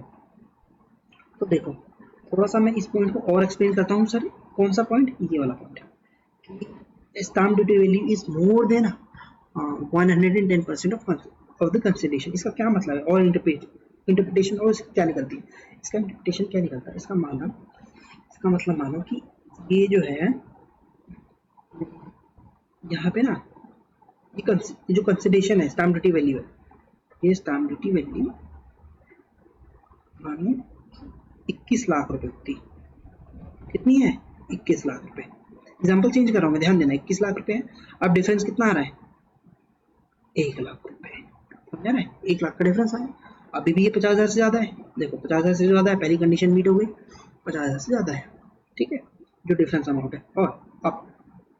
और दूसरा क्या कहता है कि स्टाम्प ड्यूटी वैल्यू का, stamp duty if stamp duty value is 110% of the consideration, more than 110% of the consideration, then the entire amount is taxable. इसका मतलब क्या है? स्टाम्प ड्यूटी वैल्यू कंसिडरेशन का 110% यानी कि 22 लाख, सेम कंसिडरेशन कितना? 20 लाख, इसका 110% 22 लाख। तो अब देखो क्या ज्यादा है क्या? 22 लाख है, यहाँ तो 22 लाख आ रहा है, 21 लाख रुपए आ रहा है, 110% करने पे 22 लाख आ रहा है, और स्टाम्प ड्यूटी वैल्यू 21 लाख, यानी कि इसके लिमिट में है ना, 22 लाख से ज्यादा नहीं है, 22 लाख से ज्यादा नहीं है। अगर 22 लाख 50,000 होती, मानो स्टाम्प ड्यूटी वैल्यू 22 लाख 50,000 होती, ठीक है, तब तो ये सेकंड कंडीशन मीट हो रही है, है ना। और अगर 22 लाख तक है, अगर 22 लाख तक है, 22 लाख तक है तो कंडीशन मीट नहीं हो रही है ना। मोर देन 110%, मोर देन 110% है तो क्या है? वो कंडीशन मीट हो रही है, ये पॉइंट ये कह रहा है, ठीक है। तो अब इस वाले सिनेरियो में मीट हो रही है क्या? ये तो भाई 121 लाख ही है, ये 22 लाख से ऊपर जा ही नहीं रही, 22 लाख ऊपर से नहीं जा रही, तो यानी कंडीशन मीट नहीं होती। इसका क्या मतलब है? इसका मतलब है कि ये जो 1 लाख रुपए है, 1 लाख रुपए ना, ये डिफरेंस अमाउंट 1 लाख आया ना अपना, इस वाले एग्जांपल में 1 लाख रुपए, ये आपका टैक्सेबल नहीं होगा, माफ कर देंगे, ठीक है। आई होप आपको समझ में आ गया, बहुत अच्छे तरीके से। ये इसी तरीके से करना है, ये जो स्टेप मैंने लिखा ना, लैंड लिखा, डिफरेंस अमाउंट निकाला, फिर स्टाम्प ड्यूटी वैल्यू को कंसिडरेशन के 110% कर दो, फिर उसको कंपेयर करो कि स्टाम्प ड्यूटी वैल्यू क्या ये दोनों बराबर है। अगर बराबर है तो अच्छी बात है, लेकिन बराबर नहीं है मतलब कि कम है तो अच्छी बात है, या बराबर है तो अच्छी बात है, उससे ज्यादा है तो फिर यानी कि ये जो डिफरेंस अमाउंट है ये टैक्स अमाउंट है। अब समझते आगे थोड़ा सा बस। अब देखना इसमें क्या कहता है, ये पॉइंट क्या कहता है कि कहता है कि भाई एंटायर अमाउंट इज टैक्सेबल, है ना। यहाँ पे भी होगा एंटायर अमाउंट इज टैक्सेबल, इसको देखो वर्ड से, immovable property entire amount is taxable, इसमें क्लियर हो गया। इस वाले पॉइंट में इसमें भी एंटायर अमाउंट जो डिफरेंस है, जैसे मैंने एग्जाम्पल में बताया ना, 1 लाख रुपए, सॉरी 80 लाख रुपए वाला एग्जाम्पल टैक्सेबल, ठीक है, पूरा 80 लाख रुपए आपका टैक्सेबल इनकम का पार्ट बन जाएगा। अब ये जो है पर प्रॉपर्टी देखना भाई, मान लो इस एग्जाम्पल में ये 2 प्रॉपर्टी होती, एक तो ये 1 लाख वाली, सॉरी 21 लाख वाली प्रॉपर्टी, 21 लाख वाली प्रॉपर्टी, और एक दूसरा एग्जाम्पल लिया था मैंने 80 लाख वाला, सॉरी 1 करोड़ वाला। हाँ, तो 1 करोड़ वाला तो टैक्सेबल हो जाता, 21 वाला टैक्सेबल नहीं होता, क्योंकि देखो ये लिमिट में था ना, ये तो 2 पर प्रॉपर्टी देखना है, ठीक है। 2 प्रॉपर्टी है तो दोनों को अलग अलग कैलकुलेट करोगे, सब कुछ अलग अलग कैलकुलेट, है ना। इस तरीके से लिखोगे लैंड, उसका कंसिडरेशन, फिर उसका डिफरेंस अमाउंट निकालो, फिर उसका स्टाम्प ड्यूटी वैल्यू निकालोगे, स्टाम्प ड्यूटी वैल्यू निकालोगे इसका 110%, है, ये ऐसे करोगे। एक पर प्रॉपर्टी करना है, हर एक प्रॉपर्टी का अलग अलग, 2 प्रॉपर्टी है तो दोनों का अलग अलग। एसडीवी का मतलब वही same as per the section 56, कहाँ पे एक्सप्लेन है, स्टाम्प ड्यूटी वैल्यू आपको मिलेगी, आपको कैपिटल गेन वाले चैप्टर में मिलेगा, आपको बहुत अच्छे तरीके से और समझ में आएगा। बट मेरे ख्याल से जितना आपको समझना चाहिए था, यहाँ पे भी सेम है, वहाँ पे भी सेम है, तो मैंने इसको आपको यही समझा दिया, ठीक है, समझ में आता है। अब बात करते हैं प्रॉपर्टी का सर मतलब क्या होता है, बहुत देर से हम पढ़ा रहे हो प्रॉपर्टी प्रॉपर्टी प्रॉपर्टी, तो बताओ क्या क्या होती है प्रॉपर्टी में, प्रॉपर्टी का मतलब क्या है। देखो property capital asset for recipient, ठीक है, प्रॉपर्टी का मतलब है कैपिटल एसेट होना चाहिए किसके लिए, रेसिपिएंट के लिए, ठीक है। यानी कि जो लैंड है सर, एग्जांपल जैसे कि रेसिपिएंट कौन है, मैं हूँ, माना मेरे को लैंड रिसीव, ठीक है, लैंड मेरे लिए क्या है, कैपिटल एसेट है। और दूसरा एग्जांपल, मेरे को लैंड रिसीव हुई और मैं ना क्या करता हूँ, प्रॉपर्टी बेचता हूँ, मेरे पे लैंड बहुत सारी पहले से पड़ी हुई है, जिसको मैं बेचने का काम करता हूँ, तो वो मेरे लिए क्या है, कैपिटल एसेट है, नहीं मेरे लिए तो स्टॉक है वो तरीके से, क्योंकि मैं लैंड बेचने का काम करता हूँ, मेरे को ऑलरेडी स्टॉक पड़ा हुआ है, मेरे को एक और लैंड गिफ्ट मिल गई, तो मेरे लिए कैपिटल एसेट नहीं है, मेरे लिए क्या है, वो स्टॉक है, इन्वेंट्री है, उसको आप पढ़ते हो 11th-12th में पढ़ा है, या ग्रेजुएशन में भी आपने पढ़ा होगा, ठीक है। तो यहाँ पे ये पॉइंट कह रहा है, तो अगर मेरे लिए वो कैपिटल एसेट है तब वो प्रॉपर्टी इस डेफिनेशन में कवर होगी, है ना। अगर वो मेरे लिए कैपिटल एसेट है तो कवर होगी, अगर स्टॉक है, स्टॉक इन ट्रेड है, तो वो प्रॉपर्टी की डेफिनेशन में नहीं है। अगर वो प्रॉपर्टी की डेफिनेशन में ही नहीं आएगी तो गिफ्ट जो ये वाला पॉइंट है, इस पॉइंट में कवर नहीं होगा। प्रॉपर्टी की डेफिनेशन में नहीं आई, प्रॉपर्टी की डेफिनेशन में नहीं है, इसका क्या मतलब है? प्रॉपर्टी की डेफिनेशन में नहीं है, इसका मतलब है ये टैक्सेबल नहीं होगा। इसका मतलब उसकी ट्रीटमेंट कुछ और होगी, ट्रीटमेंट कुछ और होगी, उसकी ट्रीटमेंट अदर सोर्स में गिफ्ट वाले हेड में नहीं होगी। क्लियर है? इतना इन डेप्थ में आएगा नहीं आपका क्वेश्चन, मैं आपको बता के चलूँ लेकिन, ताकि आपको जो आप जॉब करोगे ना तब आपको आसानी होगी। चलो ठीक, कैपिटल एसेट का आपको समझ में। अब देखो मूवेबल प्रॉपर्टी, अरे पेन ही बंद हो गया। ठीक है, देखो मूवेबल प्रॉपर्टी की बात कर रहा है, इमूवेबल प्रॉपर्टी की बात कर रहे हैं यहाँ पे। मैंने इसको यहाँ पे जो चार्ट बनाया है ना, ऐसे ही आपको बताना है। अगर प्रॉपर्टी की डेफिनेशन पूछता है थ्योरी में तो इसी तरीके से ये चार्ट रिप्रेजेंट करना है। ठीक है, मस्त पूरे मार्क्स मिलेंगे। देखो तो प्रॉपर्टी में मूवेबल प्रॉपर्टी, इमूवेबल प्रॉपर्टी हमने ऊपर पढ़ा ना, यहाँ पे मूवेबल थे, मूवेबल प्रॉपर्टी, इमूवेबल प्रॉपर्टी। ठीक है सर, मूवेबल प्रॉपर्टी में क्या क्या आता है? देखो मूवेबल प्रॉपर्टी में ये कितने आइटम लिखे हुए? 8 आइटम लिखे हुए। ये 8 आइटम ही आएंगे, इसके अलावा कोई अपनी तरफ से ऐड नहीं करना है। सर क्या क्या है? Shares and securities, jewellery, archaeological collections, drawing, paintings, sculptures, any work of art, Boolean, virtual digital asset.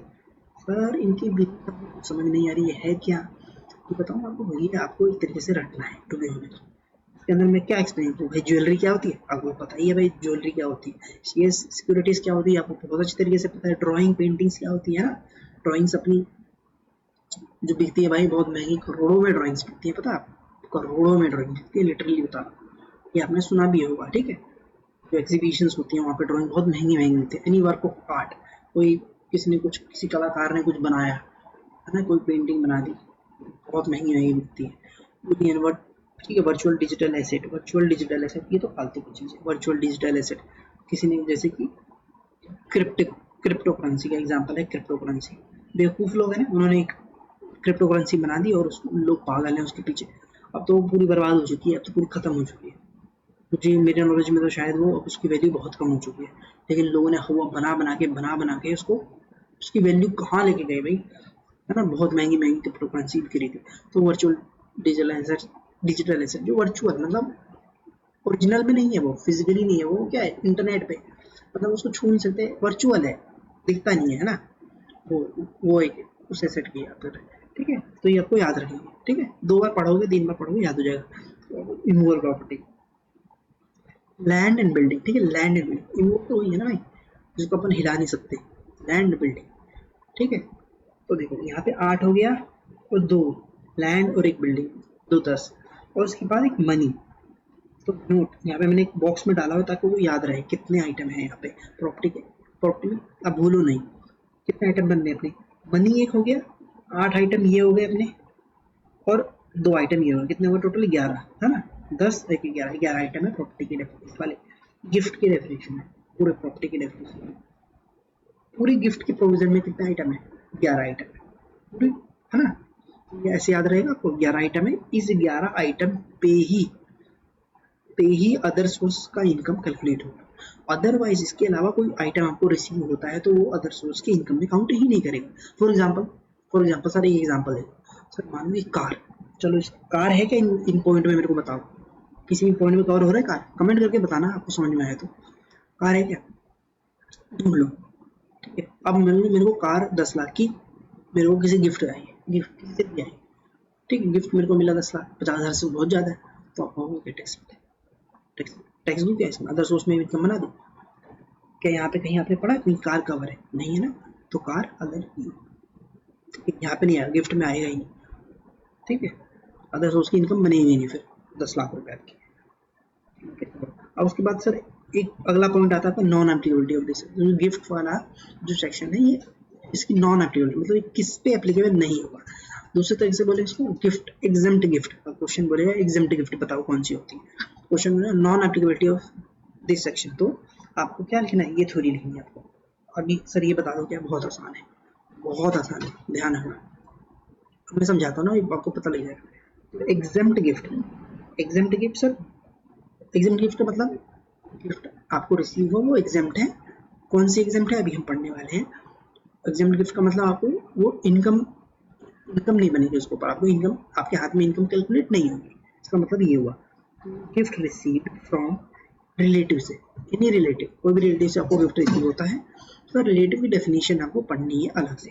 क्या बहुत मुश्किल है? नहीं, बहुत आसान है, आपको समझाऊंगा मैं, वैसे समझना है, समझ में आएगा। ठीक है, रिलेटिव से मैरिज पे रिसीव हुई, इंडिविजुअल की मैरिज पे रिसीव हुई, अंडर विल और bye way of inheritance receive है ना, दादा परदादा से रिसीव होती है ना प्रॉपर्टी, तो due to death of a payer और डोनर है ना, उससे हुई, लोकल अथॉरिटी से मिली आपको, ट्रस्ट से मिला या ट्रस्ट किया कोई है ना इंस्टीट्यूशन है जो रजिस्टर्ड है इनकम टैक्स एक्ट में, उससे मिला आपको, by way of transaction not regarded as transfer, ये क्या है, ये कैपिटल एसेट, ये कैपिटल एसेट वाले चैप्टर में पढ़ोगे। ठीक है, कैपिटल गेन का जो चैप्टर है अपना उसमें आप पढ़ोगे। ठीक है, तो ये वाला पॉइंट फालतू भी है, आप उसको छोड़ सकते हो, तो हम वहाँ पे कवर करेंगे इसको कैपिटल गेन वाले चैप्टर में, तो ये पॉइंट ध्यान रखना है।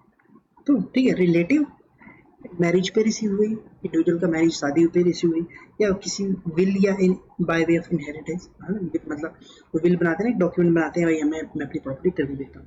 ठीक है, ठीक है, ये वाला पॉइंट हो गया।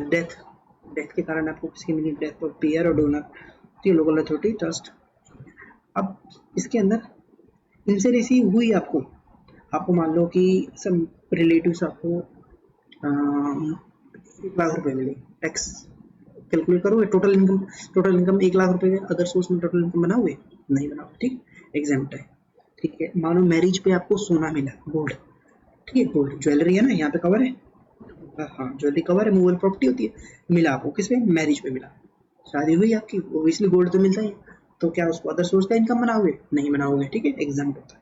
ठीक है, कोई प्रॉपर्टी या इनहेरिटेंस आप, ठीक है, कोई दादाजी थे, हाँ दादाजी तो होते ही हैं, तो दादाजी हैं आपके, दादाजी है ना, किसी के दादाजी गुजर गए, फिर उनकी जो प्रॉपर्टी उनके बच्चों की हो जाती है। ठीक, तो वो जो बच्चों की हुई, मान लो कोई लैंड थी या बिल्डिंग थी, प्रॉपर्टी किसकी होगी, अब बच्चों की होगी, दादाजी तो निकल लिए, तो अब बच्चों की, तो क्या उस पे, अब बच्चों के हाथ में करोड़ों की प्रॉपर्टी थी। ठीक है, अब क्या वो करोड़ की प्रॉपर्टी अदर सोर्स की इनकम बनाओगे, जिस ईयर में दादाजी लुढ़ के और उनके बच्चों की होगी, तो उस ईयर में क्या बोलोगे, अदर सोर्स की इनकम दो इसके ऊपर, गवर्नमेंट आके बोलोगे नहीं, गवर्नमेंट बोलोगे नहीं, आपने इनकम टैक्स एक्ट में देखो क्या लिखा हुआ है, एग्जेम्प्ट है इनकम, इसके ऊपर कोई इनकम कैलकुलेट नहीं होगी। ठीक है, तो ये पॉइंट हो गया लोकल अथॉरिटी से और ये ट्रस्ट से। ठीक है, अब बात करते हैं रिलेटिव की डेफिनेशन क्या होगी, तो रिलेटिव की डेफिनेशन बहुत वास्ट है, आप उसको ध्यान से समझना है।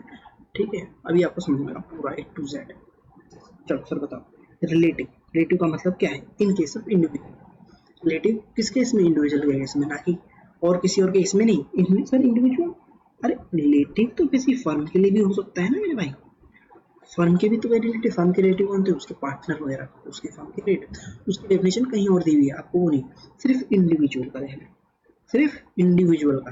ठीक है, मैन वुमेन जो ह्यूमन बीइंग है उनके रिलेटिव की बात हो। ठीक है सर, तो रिलेटिव में कौन कौन आता है, देखो स्पाउस, यहाँ पे सब लिखा हुआ है सर, स्पाउस, यार स्पाउस का क्या मतलब होता है, spouse of the individual, sir spouse का क्या मतलब, स्पाउस में दोनों ही कवर होते हैं, मैन वुमेन दोनों कवर होते हैं, ध्यान सुनना, मैन वुमेन दोनों लिख लो यहाँ पे। ठीक है, मैन प्लस वुमेन। ठीक है सर, यहाँ पे लिखा हो इंडिविजुअल, देखो individual can be man women, अगर मैं यहाँ पे एग्जांपल लेके चलूँ, मैन का स्पाउस कौन होगा, वुमेन, मैन का मैन तो नहीं होगा भाई, कुछ बोले तो सोचे हाँ सर आज सब कुछ पॉसिबल है, मैन का मैन भी हो सकता है, तो देखो हम नॉर्मल सिनेरियो लेके, ठीक है, मैन का स्पाउस वुमेन। ठीक है, तो समझ में आता है, तो यही नहीं मैंने लिखा, हस्बैंड और वाइफ ऑफ द पर्सन। ठीक है, हस्बैंड और वाइफ ऑफ द पर्सन, इसका मतलब ये है पहला पॉइंट। ठीक है, ब्रदर और सिस्टर ऑफ द इंडिविजुअल। ठीक है, तो मैंने यहाँ पे इस आदमी के भाई बहन, अपने भाई बहन, सिबलिंग नहीं, ओनली ओन ब्रदर सिस्टर, मतलब इस आदमी के अपने भाई बहन, मैं अपना एग्जांपल लूँ तो मेरे के भाई बहन, मेरे दो भाई हैं, ठीक है, वो मेरे भाई, मेरे कजन नहीं, मेरे सिबलिंग्स और उनके अलावा कोई भी नहीं। ठीक है, समझ में आता है। उसको आता है brother sister of the spouse of the individual. ठीक है, individual brother sister of the spouse of the individual, same individual मैंने क्या बोला, मैन की वाइफ के ब्रदर सिस्टर। ठीक है, समझ में आता है ना, brother in low sister in लो, ये तो आपको ज्यादा पता होगा है ना, brother in low sister in लो दिन भर खेलते रहते हैं ना लोग। ठीक है, अब आता है ब्रदर और sister of the either parents of the individual, यानी इंडिविजुअल क्या मैंने बोला, इंडिविजुअल यहाँ पे एग्जांपल के लिए मैन, मैन लेके चलो, वुमेन भी हो सकती है। आप अगर आप कोई लड़की देख रही है वीडियो तो वो अपना क्या लिखेगी, वुमेन, है ना। तो वुमेन, अब अपने अपने अकॉर्डिंग आप उसको चेंज कर लेना, वाइस वर्सा, ठीक है। मैन मैन मैन के, उस मैन के पेरेंट्स, ठीक है, कि ब्रदर सिस्टर, ठीक है, ब्रदर सिस्टर। फॉर एग्जाम्पल, मतलब कि मानो मेरे पेरेंट्स के भाई बहन, मेरे पेरेंट्स के भाई बहन, मेरे पेरेंट्स के भाई मतलब चाचा, मेरे पेरेंट्स की बहन का मतलब मेरी बुआ, है ना। तो ये हो गया ब्रदर सिस्टर। और उसके बाद आता है एनी लीनियन, ये पॉइंट थोड़ा सा अलग है, लीनियन डिसेंडेंट, इसको ध्यान से, लीनियन असेंडेंट और descendant of the individual. Sir इसका क्या मतलब है, लीनियन असेंडेंट एंड डिसेंडेंट का मतलब, लीनियन असेंडेंट का मतलब parent, grand parents, great grand parents, इसको दूसरी तरह से, ठीक है। असेंडेंट का मतलब हुआ कि भाई पेरेंट्स, ग्रैंड पेरेंट्स, यानी कि देखो मैं, मेरे पीछे के लोग मतलब मेरे पूर्वज, ठीक है। मेरे पूर्वज कौन हो गए, मेरे पापा के पापा, उनके पापा, ठीक है। और लीनियन डिसेंडेंट का मतलब मेरे आगे के लोग, यानी मेरे बच्चे, उनके बच्चे, उनके बच्चे के बच्चे, ये पॉइंट होगा, ठीक है। लीनियर असेंडेंट और लीनियर डिसेंडेंट का मतलब ये हो गया, समझ में आता है। उसके बाद आ गया इननी लीनियर असेंडेंट और डिसेंडेंट ऑफ द स्पाउस। अब ये जो सेम पॉइंट है, स्पाउस यानी कि मैन की वाइफ के जो है, वाइफ के लीनियर असेंडेंट डिसेंडेंट की बात हो रही है ना, father in law, brother in law, फलाना ढिमकाना, ठीक है। आई होप इसे बहुत अच्छे से समझ में आ रहा होगा आपको। नहीं समझ में आ रहा हो तो मेरे को कमेंट करना, मैं इसको फिर किसी और तरीके से और भयानक तरीके से समझाऊंगा। यार मुझे नहीं लगता इससे बेटर कोई और हो सकता है, ठीक है, ठीक है। तो आपको ये बहुत अच्छे थे। अब इतना डेप्थ में नहीं क्वेश्चन आएगा, पहली बात आप बहुत ध्यान सुनो, इतना डेप्थ में कोई क्वेश्चन पूरे दादा के परदादा के फलाना ढिमकाना, सिंपल क्वेश्चन आएगा, ब्रदर दे देगा या पेरेंट्स दे देगा, बताओ ये रिलेटिव है ना। मतलब मान लो मेरे ब्रदर से गिफ्ट मिला या मेरे पेरेंट्स से गिफ्ट मिला, इतना तक आएगा, इतना पीछे का नहीं आएगा। आपको समझ के चलना है, एक टाइम के लिए मैं बताऊँ, आपको समझ के चलना है, ठीक है, मीनिंग आपको पता। फिर जी पॉइंट में क्या कहता है कि spouse of the person referred in item B two है, बी से लेके यहाँ से लेके एफ तक, एफ, ये पॉइंट नहीं, एफ तक, ठीक है, बी से लेके एफ तक में पॉइंट है। तो इसका क्या है, स्पाउस ऑफ द पर्सन, इसमें जो भी लोग कवर है उनके स्पाउस की बात कर रहा है, वो स्पाउस भी रिलेटिव होंगे। मतलब बताओ, टेक ऑल द रिलेटिव, जो भी रिलेटिव यहाँ पे है, ब्रदर सिस्टर, यानी कि ब्रदर सिस्टर की वाइफ, सॉरी सिस्टर की तो सिस्टर का हस्बैंड, ब्रदर की वाइफ। सेकंड वाले पॉइंट में सर जैसे कि ब्रदर सिस्टर ऑफ द इधर पेरेंट, यानी कि चाचा चाची, है ना, चाचा की वाइफ, और सिस्टर यानी कि बुआ का पति, जो इसको बोलोगे ना, फुआ फूफा जो बोलोगे, है उसकी बात हो रही है। तो ये वही है अपनी वाइफ, ठीक है। बहुत आसान, इतनी आसान लैंग्वेज में लिखा है, कहीं आपको मिलेगा नहीं किसी भी नोट से, ठीक है। देखो अब एचयूएफ में any member of the individual, HUF के लिए किसकी बात कर रहा है, एचयूएफ में जो उसके मेंबर होते हैं अपने, वो उसके रिलेटिव कहलाते हैं। अब ये एग्जांपल है, एक एग्जांपल सर करवा दो, ठीक है, ये एग्जांपल मैं आपको करवा देता हूँ। देखिए मिस्टर राम है friend of Sonu, has gift